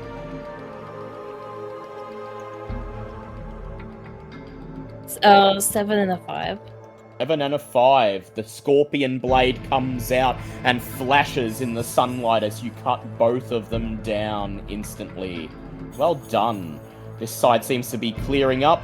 The other side, however, Kronk, you're currently held in place by the acid pod. You need to, if you'd like to escape, you need to use one of your actions to break free by attempting a might check or a finesse check. Oh, it'd have to be might because that's +6. With is an 18. 18, that's enough. You leap free and free yourself. The sticky ooze drips off you, you shake it off, and suddenly you're able to move again. You have 2 actions left. And I forgot to add another fury die. Yes, as you get angry, that's going to make you angry. Yeah. Just a question here. Any chance that I will be able to cleave at all, or is that just like not a thing?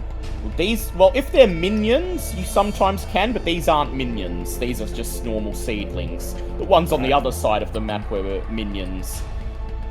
Alright, well, I will use Hugh for the acid spitter A so that's 12, 14, 17, 19 damage. 19 damage. Kronk, make me a dex save, please. That is a dirty 20. Hugh comes down and pierces the acid pod, and it starts to hiss as acid sprays forwards. As you see this, you roll backwards out of the way just as the acid pod begins to grow like a balloon and then explodes, taking down the seedlings around it as the acid burns them to cinders. Sick.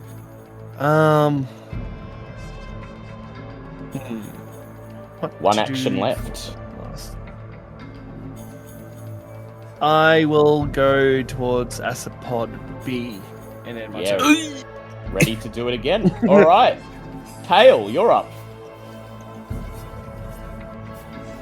I dart across here to about there and try and position myself like sort of behind this bench, whatever it is. Behind a stone bench, there's a gap between it and the church. There's just enough space for you to crouch there. And I take aim at Briarbane Tangler A with an arrow of walloping. And that is 4 damage to it. And I am still good for arrows of walloping.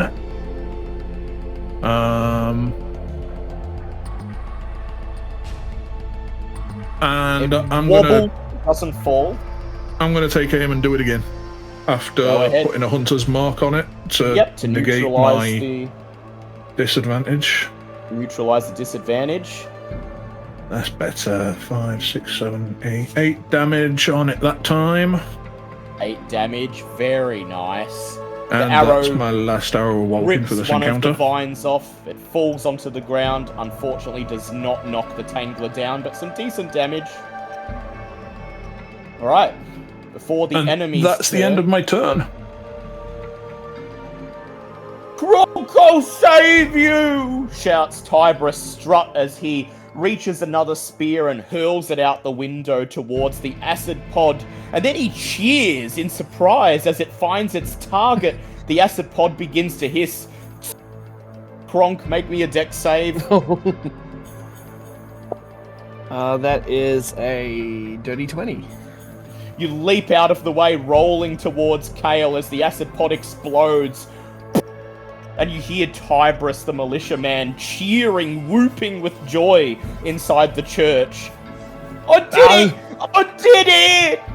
Good shot, but what's your fucking name? The Tangler staggers forwards, reaches out a vine and attempts to grab both Kronk and Kale at the same time. Kronk, that is 3 points of damage to you, and you need to make a dex or strength save, please.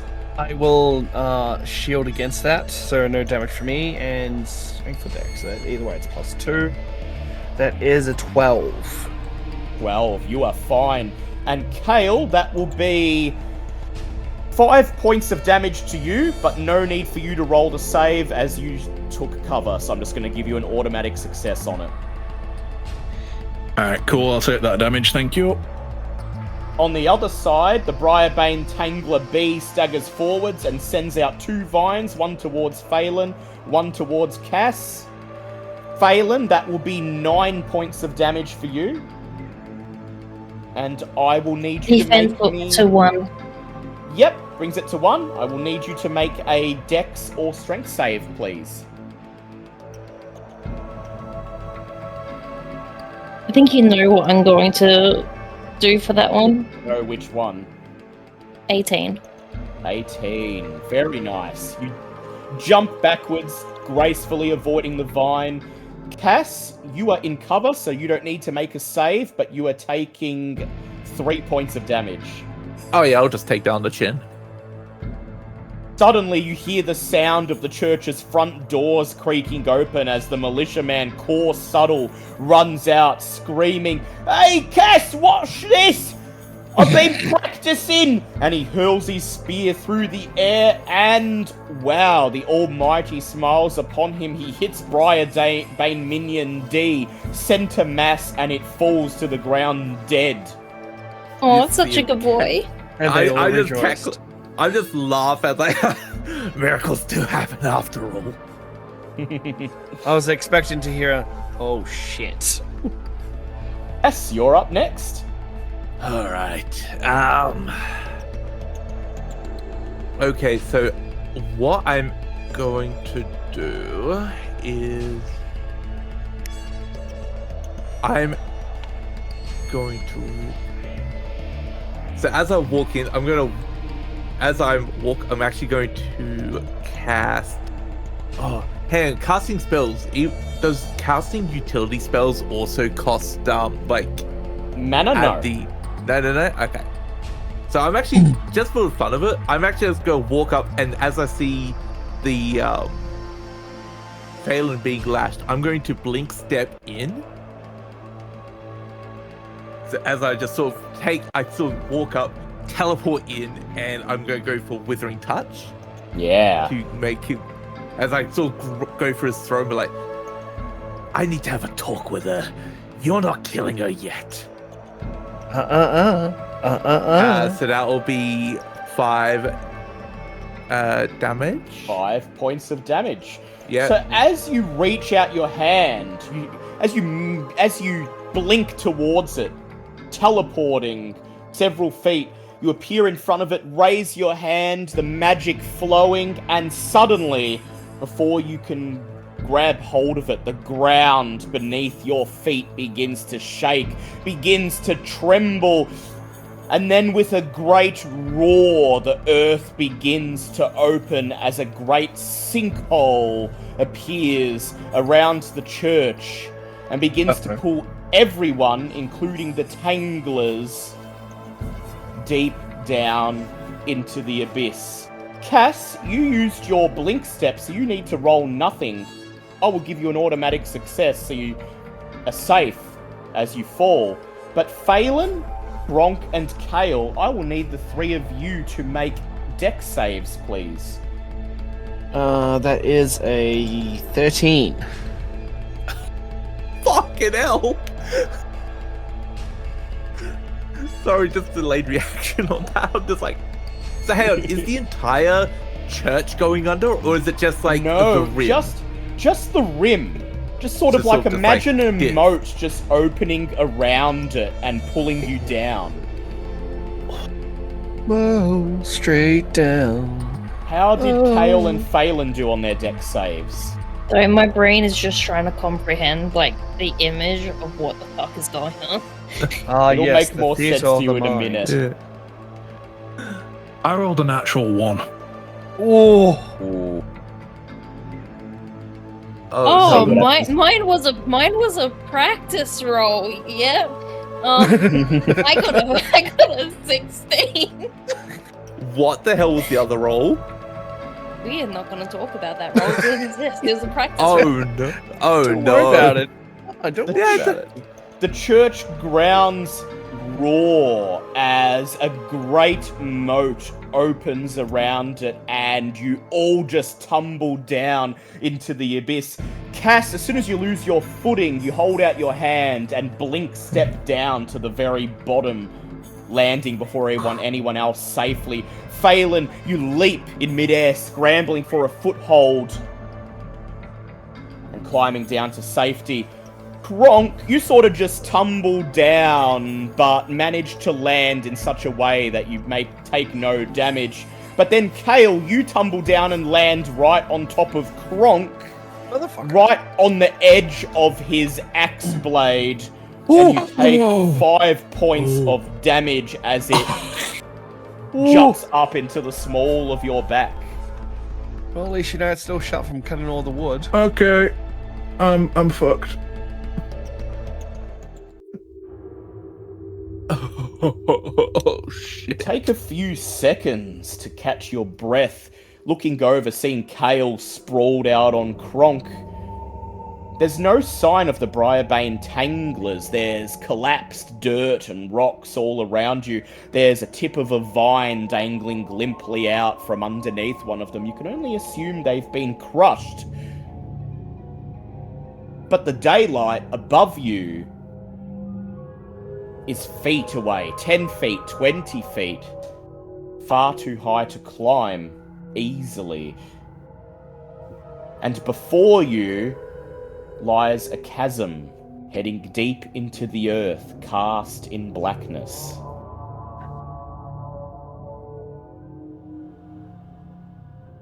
I'll say it's a bit dark down here.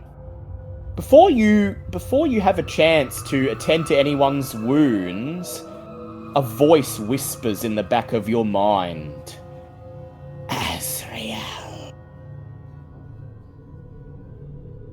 And you can feel something beckoning deep down in the darkness ahead.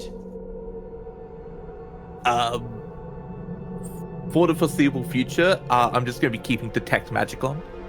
Yeah, probably a good idea. I'm going to, run my hands over my eyes and they sort of just light up this sort of like necrotic green. I would like to down my health pot, please. Go ahead. Or you can use this time to spend hit die if you like. Oh, okay. That might be a smart idea. Yeah, how many hit? 3d12. Okay. You don't appear to be in immediate danger, so you can go ahead and roll as many hit die as you like. What's my d12 set? Pretty sure I am a healthy person right now. Yeah, I'm 11. Hey, this doesn't count as a safe rest, does it? No, it's not a safe rest, but I will give you 1 point of mana back. Based on the fact that you feel some innate calling. Suddenly you feel like you were supposed to fall down here. Okay. And you're filled with a sense of purpose. Just want to make sure, because Life-Binding Spirit's still up, and I didn't want to say, oh shit, wait, don't go! No, it's still here. The shade just sort of glides slowly down the chasm to join you. Alright. Nice. Do you know what? Fuck it, I'll just pop all 3. What the yeah, hell? so do I. I'm almost at 4 now. 3d10. Let's see. Let him roll. Question, Dale. I was meant to ask. With my passive, that's all you got. When you attack, I can expend a fury dice, so I can use strength and dex to defend. But going with Stone's resilience, where I can use the number of my hit dice, would that be strength plus dex plus whatever numbers on the hit fury dice? Yep. All right, indeed. cool. That's exactly it. Cool. And you'll be able to use that very soon. You're probably going to need it. Azrael, huh? Interesting. Now, how dark is it? Can we see, or do we need torches? There's sunlight billowing down from the chasm above, but that's only about here, the area on the map that's illuminated. If you descend any further, you will need a source of light. I'll pop a torch when we get going. Yeah, I'll pop a torch too. Alright, cool. Just remember, it takes a hand. Yep. Actually, one torch in the other. Actually, yeah, I kind of need 2 hands for my axe. So if Oh wait. Idea. We have crows. Could we have the crows take turns holding torches? Sure. I also have a seriously? crab that can hold a torch. Yes. Could I put a torch in Dog's mouth? You sure can. So I'd say you can't use dog to attack or defend while he's doing that though. I get that, but I'm picturing a miniature version of the Great Grey Wolf Sith. Yeah. Oh my god, no, remind me of that. So yeah, I know, sad times, but brilliant visual. So we would have a dog holding a torch, crows holding a torch, and a robotic crab holding a torch. Yeah, I'm going to give my torch to the crab.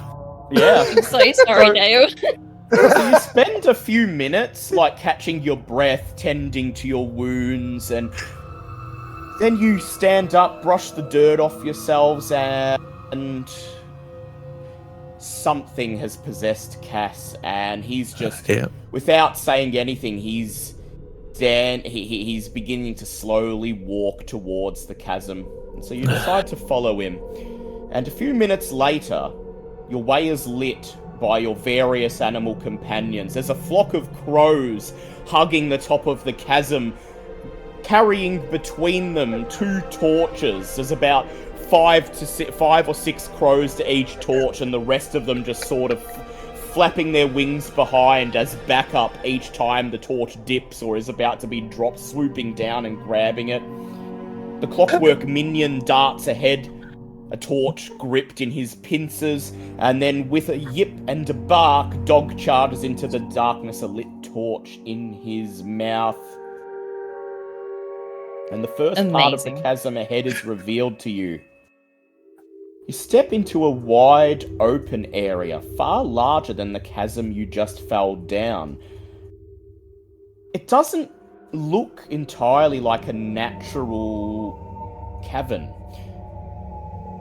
The walls are jagged, sharp cliff faces, but here and there, mixed in amongst the natural rock face, you can see signs that this place was once inhabited, faded carvings, scraped tapestries, and the ground beneath your feet, here and there, buried in the dirt, are the remnants of stone tiles, like you'd find in a castle hall. Is the tech magic picking up anything?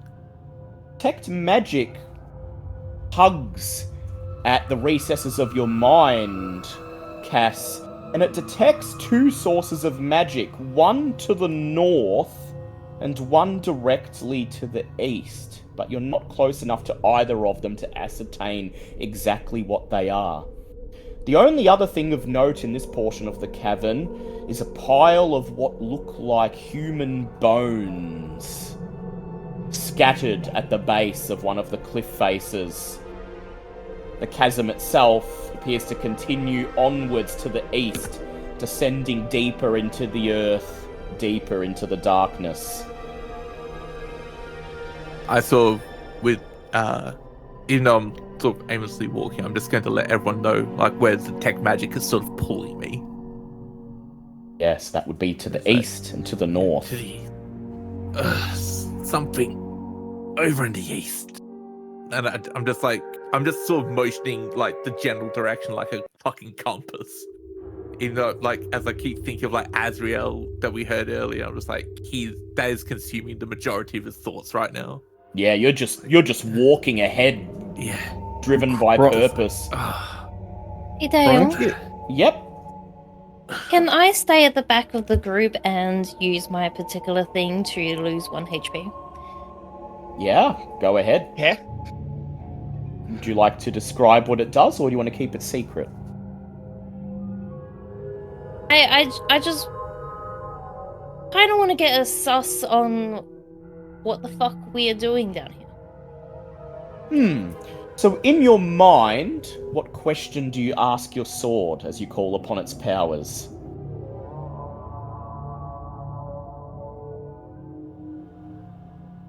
Why did the earth give out?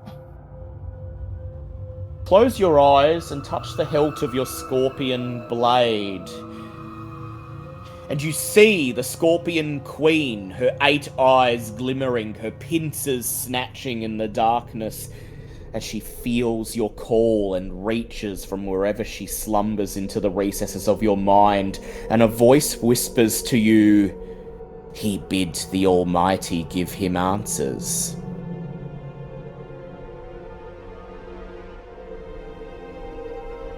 Well then, that doesn't sound healthy. Mm-mm. And the Almighty has answered. I'm gonna be very suspicious of Cass right now. Well, this is happening. It's because he's a sussy backer. Helen Yeager. Well, this Fucking is where's the happening. Among Us South effect? Well, this is happening. Kronk wants to go over here and just examine the Bones? the human bones. Like how old are they? And like, are they like piled up, like some sort of feeding ground? Bronk, make me an examination check, please. Oh, examination. Oh, that's a -1. Oof. It seems like Archer is the only one near me at the moment. I'm gonna Alright. tell him. It is an intelligence check, though, so you do have you're so smart you're dumb sometimes. Idiots Well, alert! I won't be needing that. That is, well, hopefully a 15 does something. 15. So I'll describe what you see in a second. Phelan, you were going to tell something to Kale. I was gonna essentially tell Kale what I was told. He doesn't need to know how. So I'm gonna play it off as like a little tidbit. I apologize, I wasn't listening. What were you told? She asked why you're down here, why the earth opened up, Okay. and her sword told her because Cass asked the Almighty for answers. Okay, I'm now Cass. Sorry, Cass. Who's just Everyone- descending I'm- deeper into the chasm. I'm gonna just once we get to this sort of gap here, I'm just going to sort of point over to Rise like Something magic that way. So and his Kronk, voice is sort of going in and out of like almost sounding what he sounded like beforehand and what he sounds like now, and so it's that Yeah. necrotic and radiant is going back and forth. yeah, he's fighting an internal battle. Kronk, you examine these bones. You can tell immediately that they're human bones, or humanoid bones. There's some that may have belonged to halflings, dwarves, but all of them belonged to sentient creatures. And there are marks, gashes in them here and there. Whoever they were butchered brutally. Almost in a sort of ritualistic manner. You shudder. It was not an easy death. Guys, these remains over here, I think it's some sort of feeding ground, and these bones are, they're very messed up. Yeah, I imagine they are. I mean, they're bones instead of people. I mean, there's actually claw marks in these bones. Axe marks and knife marks, more like.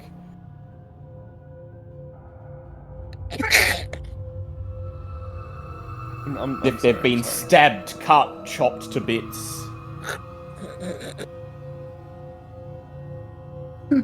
Sorry. Something happened. Sorry.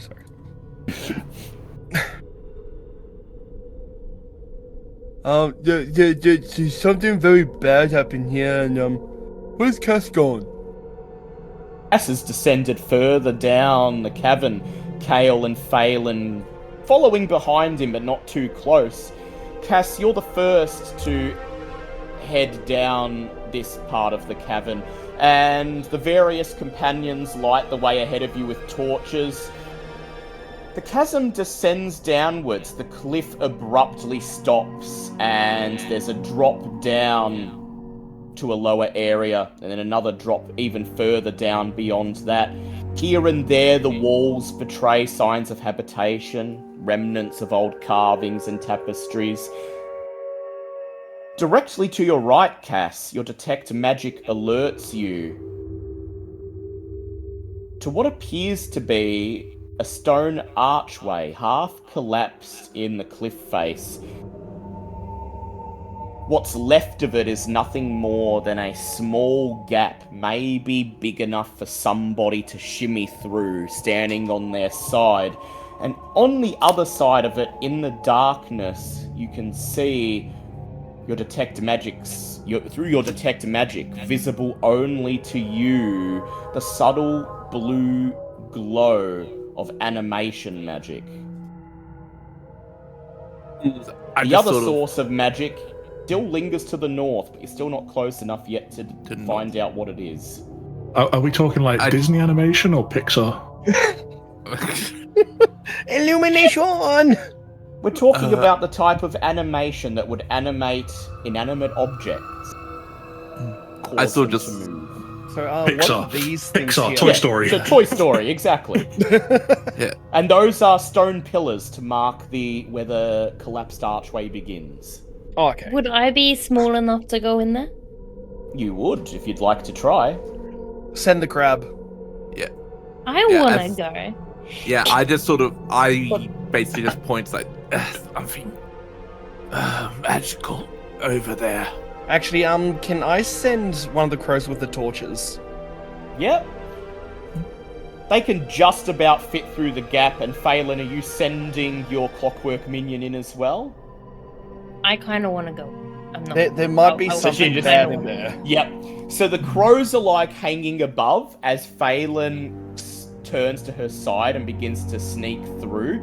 Phelan, I'd like you to make a finesse check, please.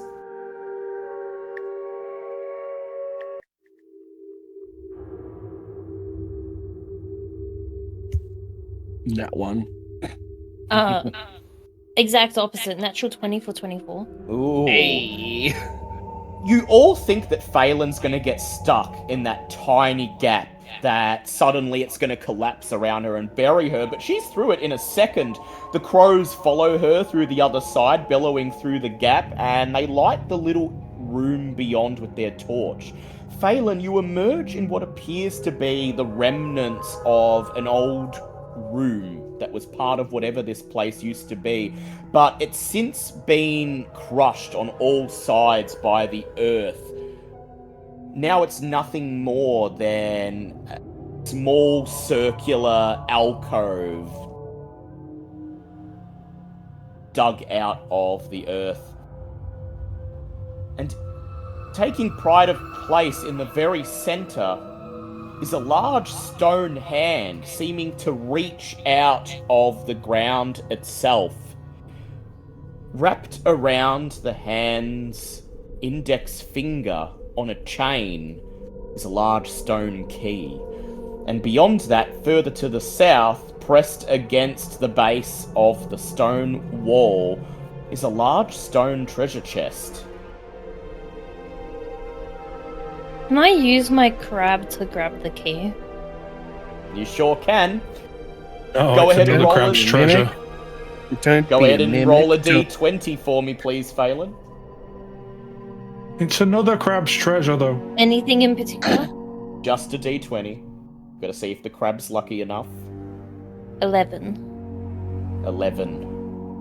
The crab scuttles up the hand and lifts the stone key off, and just as he does, the hand clenches a fist, crushing him.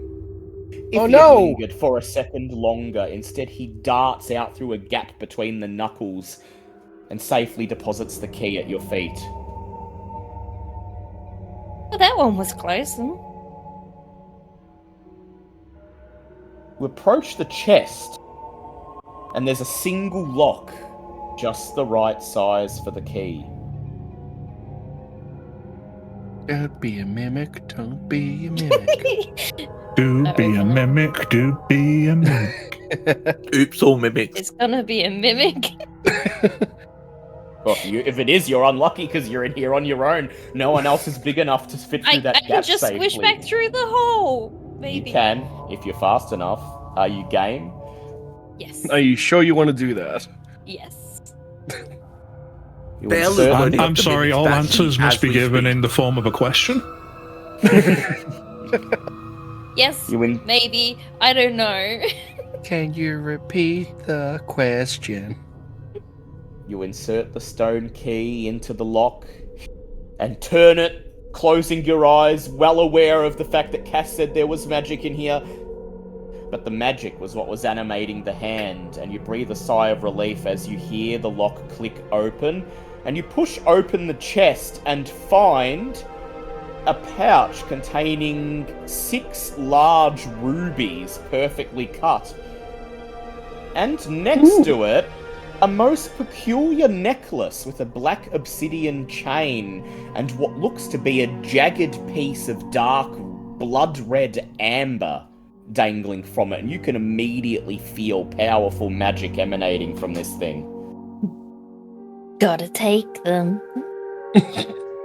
Go ahead and roll me an Arcana check to see if you can identify what you found. Come on, mimic. Be a mimic. 21. 21. If anyone was in the room with you, they'd see your eyes go wide. Yet another treasure that you remember seeing in Tink's book. This one particularly valuable. It's a dark shard amulet. This amulet is fashioned from a shard of magic-rich material originating from another plane. When you put it on for the first time, choose a spell school you don't know. While you're wearing it, as an action, you may make a DC 10 Arcana check to cast a cantrip from your chosen school. If you are a spellcaster, you can use it as a spellcasting focus. Not bad. Tink's book said that these were during the time of the old empire worn by battle mages and cultists alike. Maybe Cass would like this one. You return to the others, squeezing deftly through the gap, followed by Kronk's crows, and Cass, she approaches you, wordlessly handing it to you. Does it look familiar at all? Doesn't look familiar to you, but there is... As she shows it to you, the voice that whispered to you before whispers again. It is yours. Take it. I saw My gift to you.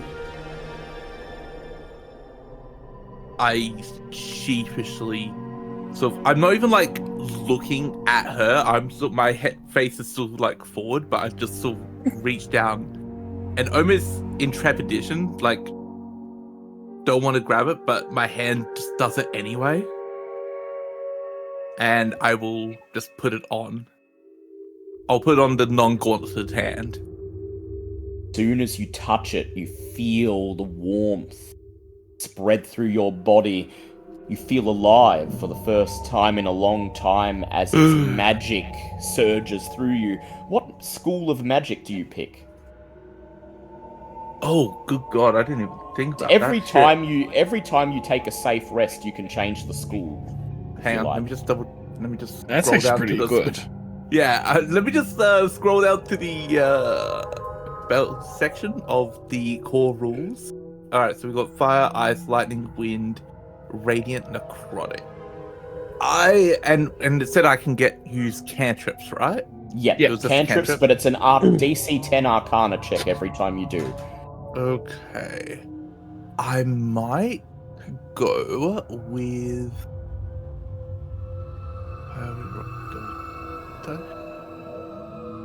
I might go wind, actually. Wind. An unseen wind seems to billow around you, and then stops as suddenly as it started. And then wordlessly Cass continues on as the crab, the dog, and the crows light the way. Yeah. So all of these you said were like drops, correct? Yeah, about 10 feet down each. About 10 feet before we get to the ledge, you'll just see Cass flickering like in and out as he almost like a specter, as he basically is going to pop blink step on every drop until we get to around here. Down to the bottom, disappearing into the bowels of the earth. Yeah, so it's going to be just like flickering in and out. Almost looking almost about the same thing as the life-bound spirit. Your finesse is high enough that you don't need to roll. You just sort of deftly jump down the first drop, then run ahead and acrobatically, gracefully descend the next one, and soon you're side by side with Cass. It is Kronk and Kale that must figure out how they're going to safely descend. Can I push Cass into the next hole? When you get there. How deep is the hole? So each of these drops here, each of these cliff drops is 10 feet down. So you know what? I think I can safely land because I'm 6'1", so it's basically a 4-foot drop for me. So, all right, make me a might check. Let's see if you're right. That's 16 plus 4, 21. Kronk sees Phelan and Cass disappear down into the earth, and he just shouts, "Coming!" and leaps down, lands somehow miraculously on his feet, then rushes towards the next one, leaps down. Wait! Before I do that, I want to help Cass. You want to help Kale? Yeah, Chaos. Come on, Kale. Jump. Daddy will catch you. Yeah, no, after landing on your axe before, I think I'm good. I vomit in the corner. I just lower myself down. Yeah. Like, screeching and down, like, arms overhead, and then let myself drop the rest of the way. Yeah, to minimize damage. Make me a finesse check. Finesse plus 2, so 13. 13. Yeah. They're not huge drops. You've been out in the mountains and you've scaled. I grew up in a forest. You've run along the branches of trees twice this height, and so it's an easy task. It takes a couple minutes, and it's not particularly graceful, but you're not hurt. You get down without hurting yourself or embarrassing yourself, and you rejoin the others as you all reach the bottom of the chasm. And before you lies the heart of this place, the beating heart. There's something in the darkness ahead, something that you can now all feel, something malevolent, beckoning but also repelling. It's as if the air itself is beating, thump, thump, thump, thump, thump, thump. Kale, you're the only one who would be aware of this because you're the one who does the travelling, but the ground you've covered from where you fell down the chasm to here is roughly the amount of ground one would cover walking from the church to the base of the fairy tree in the town square. Oh, marvellous. I relay this information to the rest of the party, like, just I feel like we might be around the fairy tree in the town square. Cass just doesn't even look. He's just looking dead ahead. Oi, porcelain boy. Does not answer. He is just looking at what he sees. Yeah. You descend the final cliff face down into the heart of this place, and the torches here are no longer necessary. For far above you, 40, 50 feet above, the roof of this place has been torn asunder, and you can see the afternoon sunlight pouring down through the gap. You can see the jagged roots of the fairy tree directly above you, and you realize that Kale is right. You are directly underneath it. It's almost as if it was planted, as if it grew in this place to conceal what was beneath. To conceal it, or to seal it away. The heart of this place is a great wide open cavern, which at some point in the distant past must have served as a sort of hall of worship. There are stone pillars lining the central area where several of the floor tiles are still intact.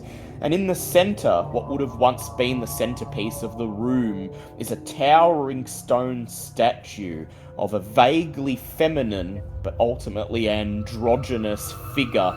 Long, goat-like horns sprouting from the top of its head. It seems to be dressed in a cloak that conceals the frame of its body, and long, billowing hair falls around it, almost as long as the cloak. And carved into the base of it, still visible, but only barely, after decades, maybe even centuries of neglect, a single word is carved: Azrael.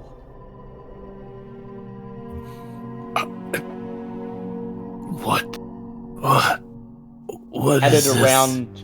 Scattered around it are several skeletons, each of them wearing the tattered remains of black cloaks. And at its base, as if some sort of sick offering, there is a pile of cracked human skulls. I don't like this place one bit. You bad juju. Cass is going to walk up and just sort of to the center of the tree and just put his hand over the name just to wipe the dust off to make sure he's seeing it correctly. Soon as you touch it, the statue begins to glows a deep blue as the magic within it activates. Everyone roll for initiative, please. Oh, yep. Knew that was going to happen. That's a 16 for Kronk. That's a 13 for me.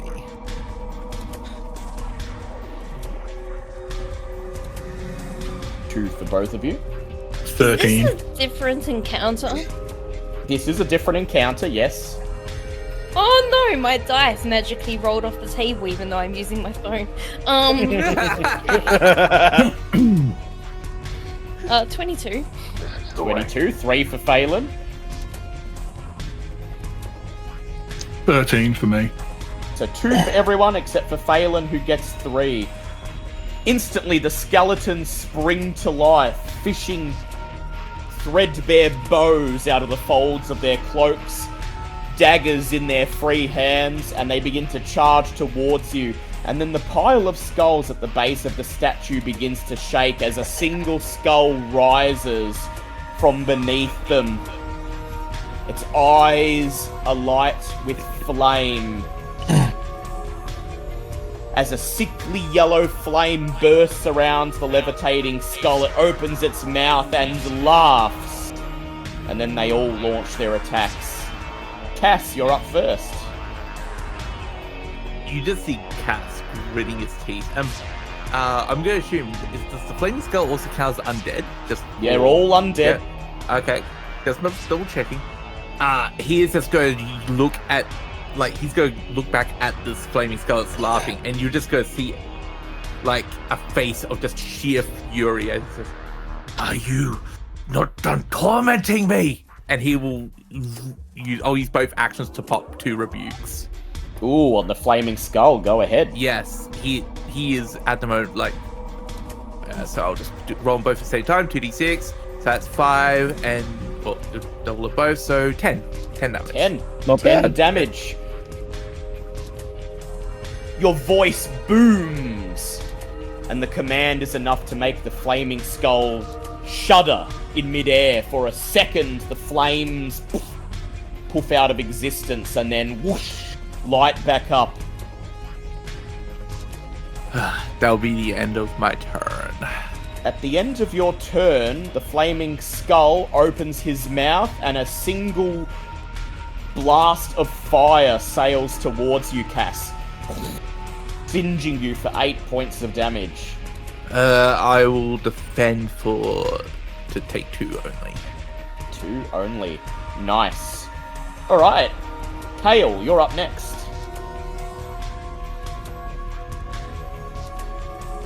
I take aim at Skeleton Archer C. See if you're better archer than him. Yeah.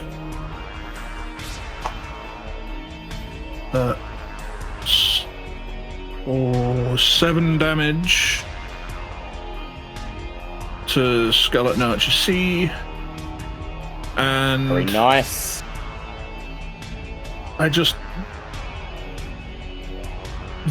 put down the shield for cover. Probably a wise thing to do, given they're all readying to fire back at you. And, take cover behind it. The force of your arrow shatters the skeleton's ribcage and knocks it off its feet. Alright, Phelan. Yep, and at the end of your turn, Kale, the flaming skull turns towards you and a bolt of fire sails in your direction, and he's going to roll with disadvantage because you're in cover, and that's a miss. No, those Sails are my over dice, your not head yours. and singes the wall behind you. You're safe, Kale. Alright, Phelan, you're up next. I am going to wield the 2 poison daggers. Yep. But free move, I'm going to move to the pillar behind Skeleton C and do an attack on him first. Sure thing. You duck between the pillar and the Azrael statue and plunge your dagger down on the skeleton archer while he's prone. You get to roll with advantage. He's prone, yeah, I was going to say, because he's prone, is he distracted? Yep, so roll with advantage. Or do your sneak attack as well.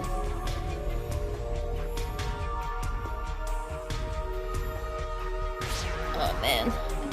I might just do the vicious opportunist to get to make that a max. Yep. And how much damage would that be?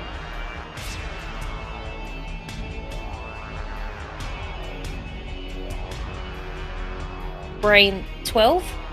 12. You plunge the dagger down into his broken ribcage where his heart would be, and he just stops moving. Back to a dead skeleton on the ground. Then I'm essentially gonna do the exact same thing to Skeleton Archer D. Yep. And then, Move towards him. Out comes the dagger. Whoosh.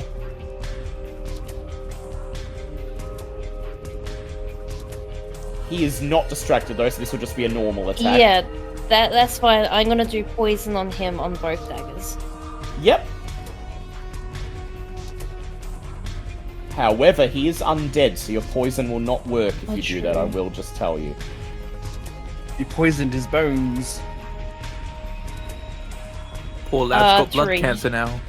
They're no longer dry bones, they're wet bones? Question Apparently mark? bones are always wet. They create blood. You slash at him with your dagger, chipping through his threadbare cloak and gashing his rib cage, he just chatters towards you as if he doesn't feel it at all. And that's your turn. Yeah. At the end of your turn, the flaming skull hovers towards you, opens its mouth, and a firebolt is sent towards you for 7 points of damage. Defends, negate everything. Yep, there's a reaction used. Alright, and Kronk, you're up last. Kronk is gonna take his 5 movements here. Look, question: is the flaming skull and the skeleton archers, do they count as constructs? Close, but no, not quite. Okay. He just looks at the flaming skull and just rages with a 3 on the fury dice, and because I only had 2, He that's rages the end of my back turn. at you, screaming. "Ah!" Come on, bring it, you fool! Yeah,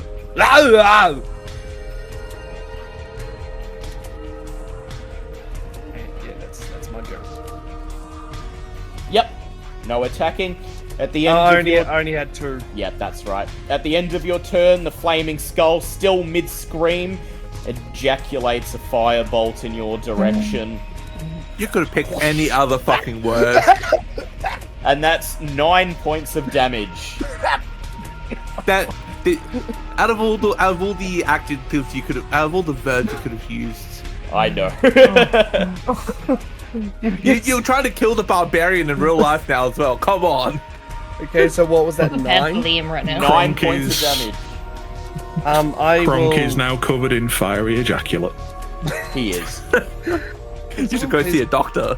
Can someone please clip all that? I will use my that all you got and Stone's resilience for, so that will be 4, 5. I forget. Do I count my armor as well for that, or no? Just... Not when you're doing that, only when you're defending. Okay, so I'll negate it for 5 damage. So that's 4. Yes. Yep, so do your scales change colour? Or do they just... Does the flame just sort of hit your scales and just boom, bounce off? My red shimmering scales, when I use Stone's endurance, they take on a rather greyish, cracked marble looking contrast, if you will, and it just envelops my entire body. Gronk, the Greek Adonis. The plume of flame hits you and then fizzles away, leaving a scorch mark where it was as the colour returns to your scales. And then, it's the enemy's turn. The flaming skull turns around, locks its gaze on Phelan, opens its mouth and screams, "Her, the thief! The one who stole the gift from our lord! Take her!" What? Oh no. Skeleton archers A and B knock arrows onto their bow and fire them at you, Phelan. From Skeleton Archer A, that will be 12 points of damage.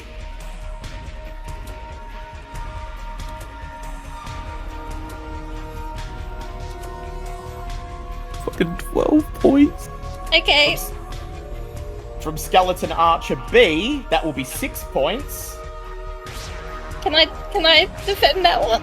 You can defend. You can defend any of these. Can I defend both of them? Yeah, well, you can, but it will take multiple reactions, and you'll basically be giving up those actions on your next turn. It's better than essentially taking all of my health. So Yeah, probably wise. Better than being covered in fiery ejaculate. Jeez. Okay, yeah. The third, Skeleton Archer D, too close to use his bow, slashes at you with his dagger, and you're lucky, that's a miss. With a pirouette, you leap backwards and he cuts the air. Thank you. Skeleton Archer E runs down, joining the Archer F on the small alcove overlooking this area. They both knock arrows to their bow and loose them, one at Kronk and one at Cass. Kronk, that will be 9 points of damage towards you, and Cass, that will be 6 towards you. I will Take it on the that. face.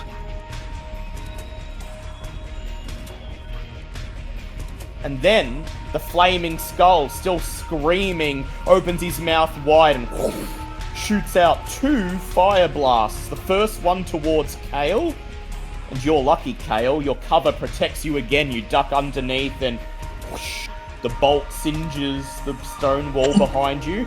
But the second one, sent towards Cass, that is 11 points of damage. Oh, yeah, I'm going to take down the chin as well. Alright.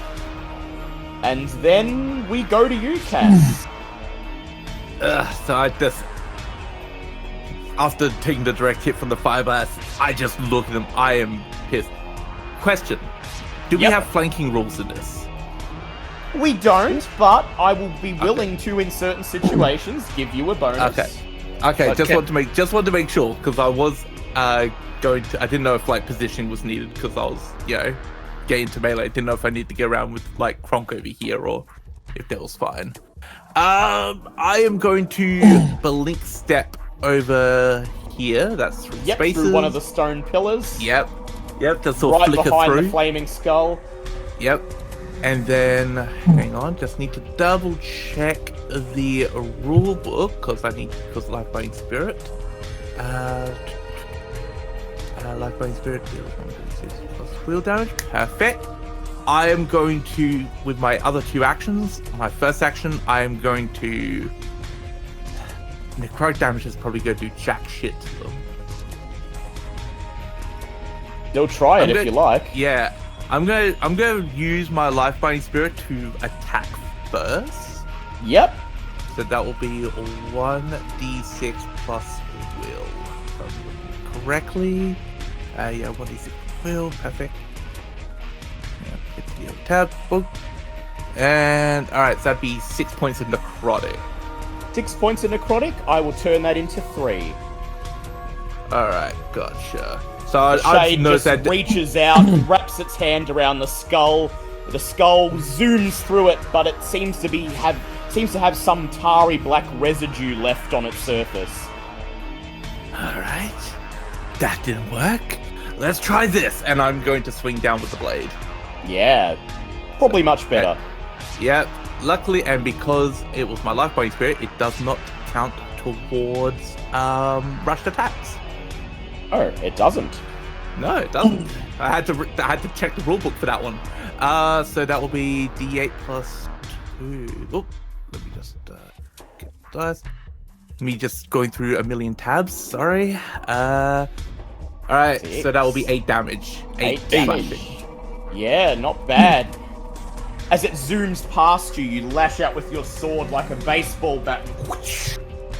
Knock it off its course. It sort of zooms across the room and then rights itself, and there's a big gash on its side where your sword struck. At the end of your turn, its gaze still locked on Phelan, it screams, "Thief! Thief! Thief! You steal a gift from our master to our queen! Die! Die! Die!" And a fire blast is headed your way, Phelan, for 10 points of damage. Oh, okay. Thumbs up, still good. Still good. Fine, Barely. fine. You are probably bloodied though. Alright. Hale, you're up next.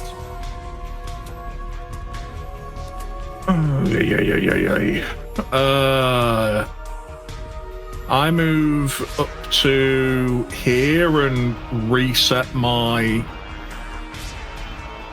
cover. Yep. The thorns flash out again, wrapping themselves around you. Take aim at Skeleton Archer D. Yeah, who's just about to slash his dagger down at Phelan's exposed neck. With an arrow of walloping.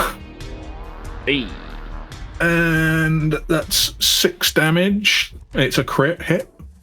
Ooh, nice. So go ahead, roll a second. total of 11 damage. 11 damage. The arrow of Volopim hits him with such force that he just collapses into a pile of bones and scatters across the floor. And...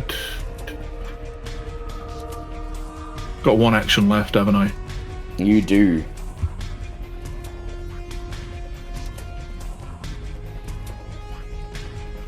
I duck and cover underneath my cover with my last action just because I'm paranoid of that flaming skull trying to set me on fire again. And you're lucky because he's going to immediately respond by sending a fire blast at you, rolling with double disadvantage because you've said you're taking an action to duck. And you're lucky because the first roll was a crit, the second roll was a normal, and the third roll, the lowest of all, was yet another miss. Thank God for cover. Phelan, you're up. I am going to move and hide. Yeah, good plan. Good plan. Yeah, girl's got a fucking book here. More. Goodbye. One of the pillars and roll me a stealth check. And take a health potion while you're at it. Take a roll, I'll see you all in therapy. I am so smart. SMRT. Am I allowed to take my health potion? And that was a 25. Yep, so you hide, you take your health potion, go ahead, roll 2d4 plus 2, and you have one action left after that. No, Wait, I no, did not. because you reacted, yeah, but I you're reacted. safe now. I reacted twice. Yes, and you used your free move to duck for cover. Yep, Yep. alright. We go to the flaming skull. It shoots a firebolt at you just as you duck into cover, and it misses. Ooh. And then Kronk, you're up. Oh. Kronk is going to rage twice. Just look at the flaming skull deep in its fiery eye sockets and just. Oh, let's see. That is a 3 and that is a 4. Outstanding. And with that, I am going to attack with my last action. And a crit. Yeah. Ooh, very good. This is gonna be good. I need to bring out the calculator. Alright, so let's put that there. Okay. Sorry, You're that was right there, another- Mr. Peak Compressor. That was another crit. Ooh! Holy wait, hey, Oh. what? Okay. That's why he's the GOAT! The GOAT! Plus 6, plus 2, plus 3, plus 4, for 39 damage. 39 damage. That'll do it. Would you like to describe how you kill the flaming skull? He kills the flaming skull like it's 1986.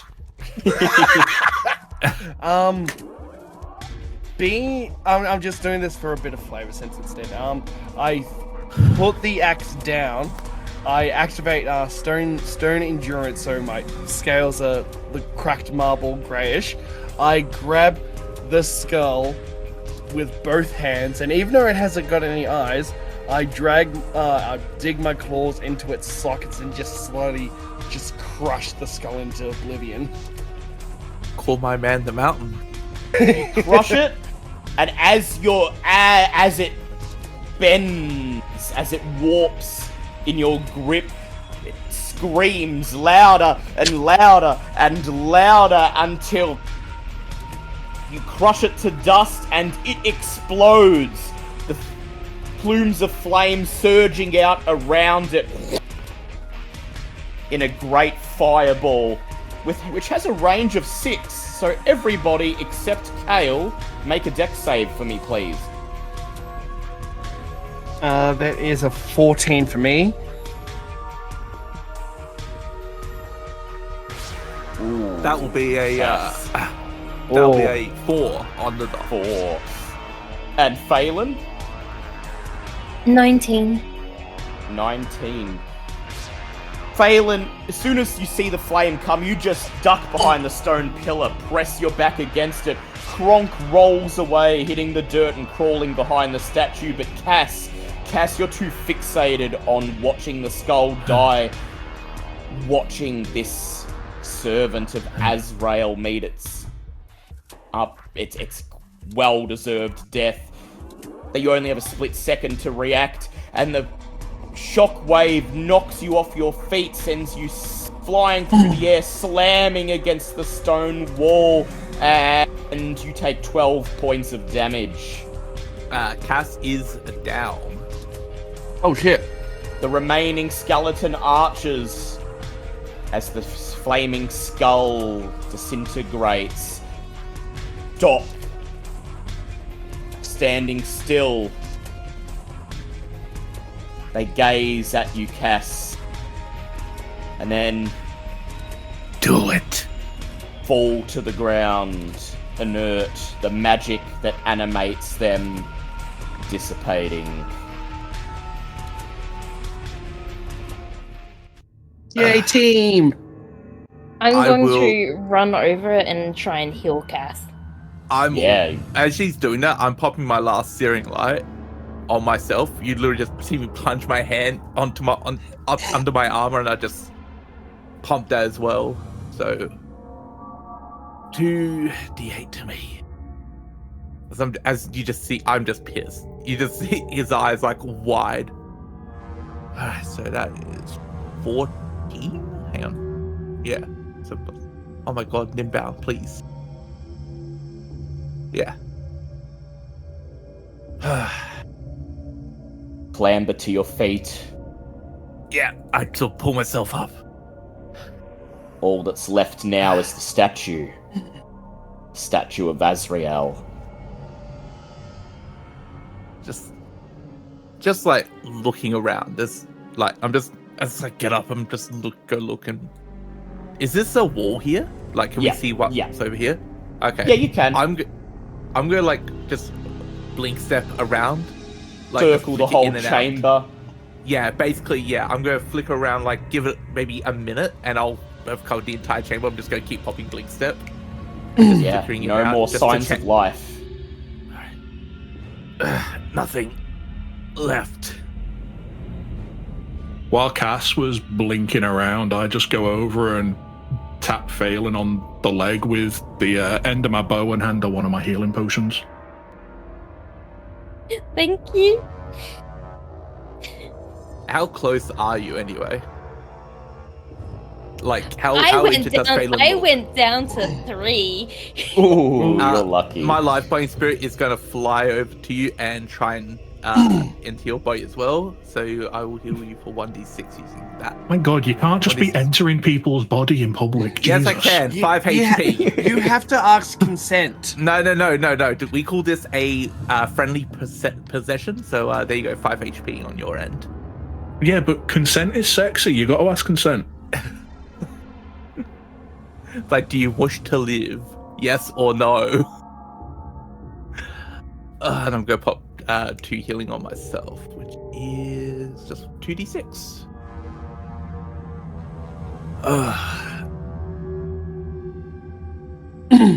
As I heal Phelan up, I'm just going to look and be like, we'll have a talk afterwards. A voice seems to boom from the statue, echoing throughout the chamber. Cassian! You have proven yourself worthy. Forsake the Almighty and accept my gift. The time has come for the Dark Mother to rise again. And then there's a loud click as the statue begins to move, as the cloak wrapped around its body begins to part, and a single arm extends, something clutched in its fingers. The arm reaches out to you, and with the sound of scraping stone, the fingers part, revealing the statue's gift. An amulet. Not dissimilar to the Dark Shard amulet, but of a totally different color. The Shard of Amber is deep black. Not just black, but so black it's almost like a piece of crystallized nothing. And without even touching it, you can feel the magic emanating from it. So intense that you can all feel it. It seems to pulsate in the air like a heartbeat. And you realize that's what you felt when you first entered this chamber. Thump, thump, thump, thump. This was the thing. But Cass, before you reach out, before you have a chance to do anything to it, something else stirs in the back of your mind. The words of Father Bell from a week ago. You know what the Almighty would want you to do. Just look deep inside yourself.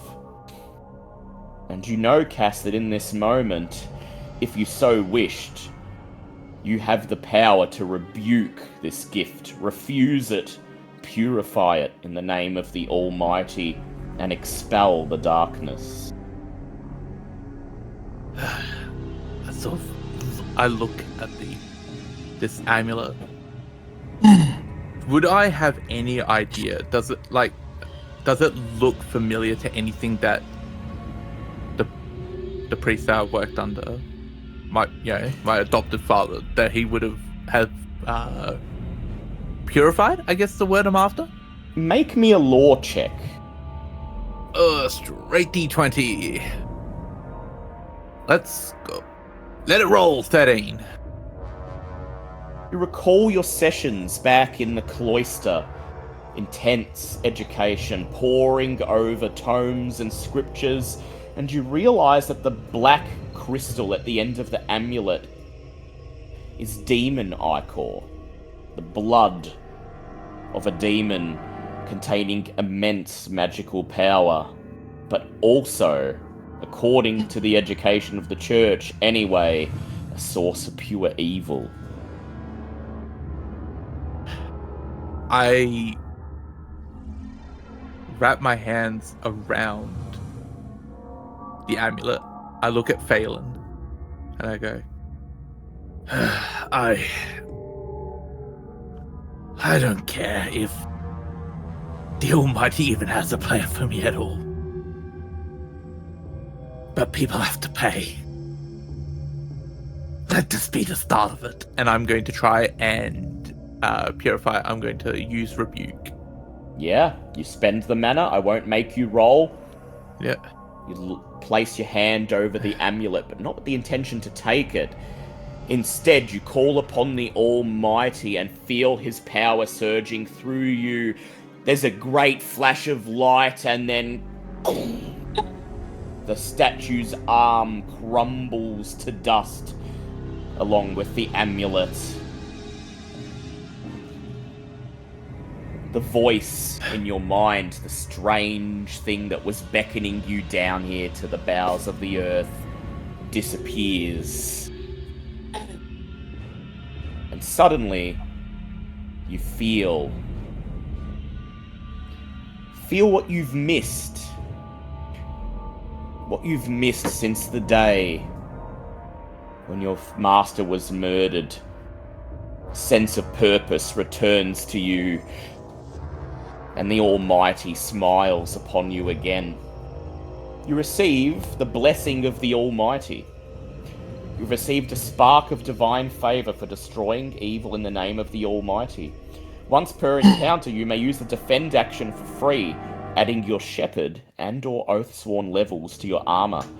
Each time you catch your breath or make camp, you may spend 1 hit die for free.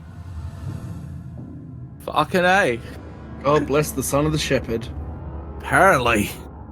A high-pitched voice calls from somewhere above. Hey, you lot okay down there? You look up. There's a tiny blinking light descending from the hole above. It's the fairy, Moon Blossom. Very on bottom. We're down here. Hold me back. I might just kill a fairy. She slowly pitters down towards you, her skin radiant in the dim light, a smile on her face. "Oh, you've done it, loves," she says. "You've done it. You finally got rid of what was underneath the fairy tree. The curse on Merrivale is lifted.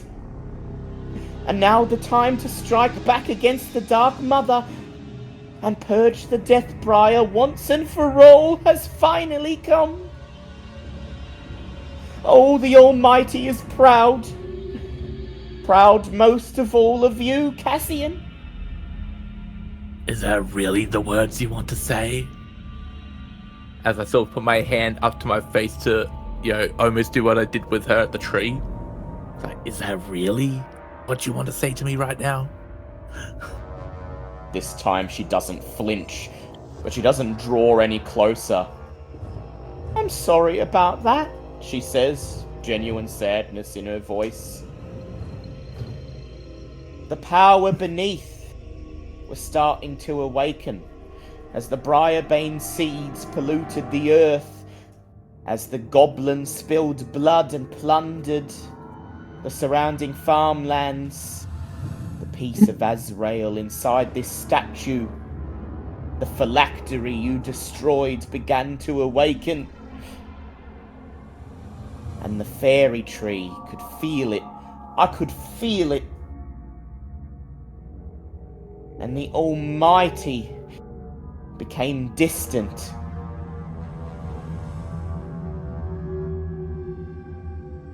The Almighty.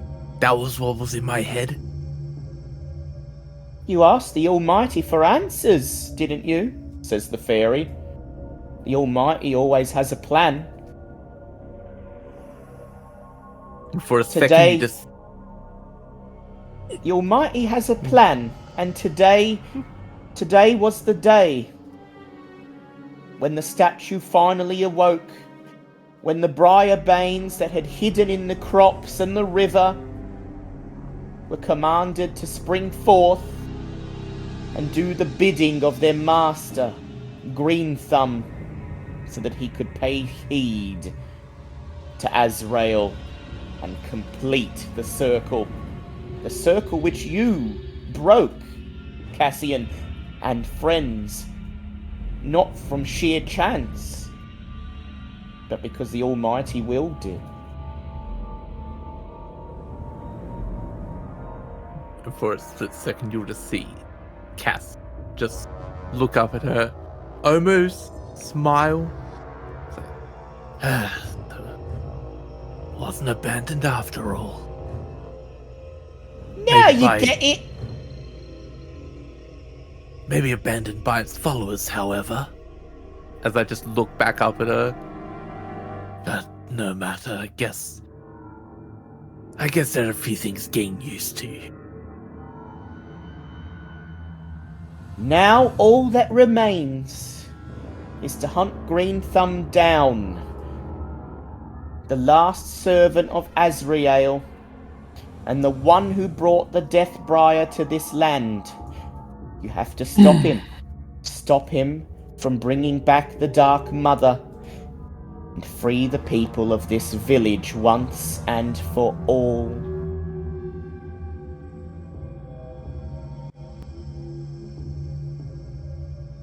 She winks, and a warm light begins to envelop you. Weightlessly, you're all lifted off the ground, and encased in the light, begin to float up towards the hole where the fairy tree awaits. Just before that happens, by the way, I'm just going to pop Withering Touch on the statue where Azrael's name is. Yeah. It just crumble it. Crack runs through the name, and then the base of the statue crumbles to dust. And so, you emerge up in the village. Quiet now. The Briarbanes having been fought off. The Temple of Azrael, which all this time, unbeknownst to the people of Merrivale, laid below, slowly corrupting, destroyed now. Captain Shortbow and the members of the militia wait for you in the town square, waving, beaming smiles, their armor covered in mud and blood and muck, but they're somehow all miraculously alive. It turns out, they tell you, the Briarbane attacking Ogden's farm were low in number. A diversionary force, they think, to distract from the true attack on the Shrine of the Almighty. Under Captain Shortbow's orders, they set fire to the crop fields and burned them all before they had a chance to even draw near the farm. Up above, the high noon sun gleams down upon the village, the sky clear and blue. The Almighty has smiled upon Merrivale and its inhabitants. But the final battle is yet to begin. And tomorrow, you will make your preparations and embark on one last expedition into the wilderness to rout Green Thumb and the Dark Mother. Next time on Dice of the Dead, where the dice decide who lives and who dies. This was Heroes of the Broken Lands, a Dice of the Dead actual play, with DG as DM, Sabaton Liam, Arch as Apothecary, Sebi the Vamp, and Seraphina as players. Music by Troika Games. Game design by Evan Diaz.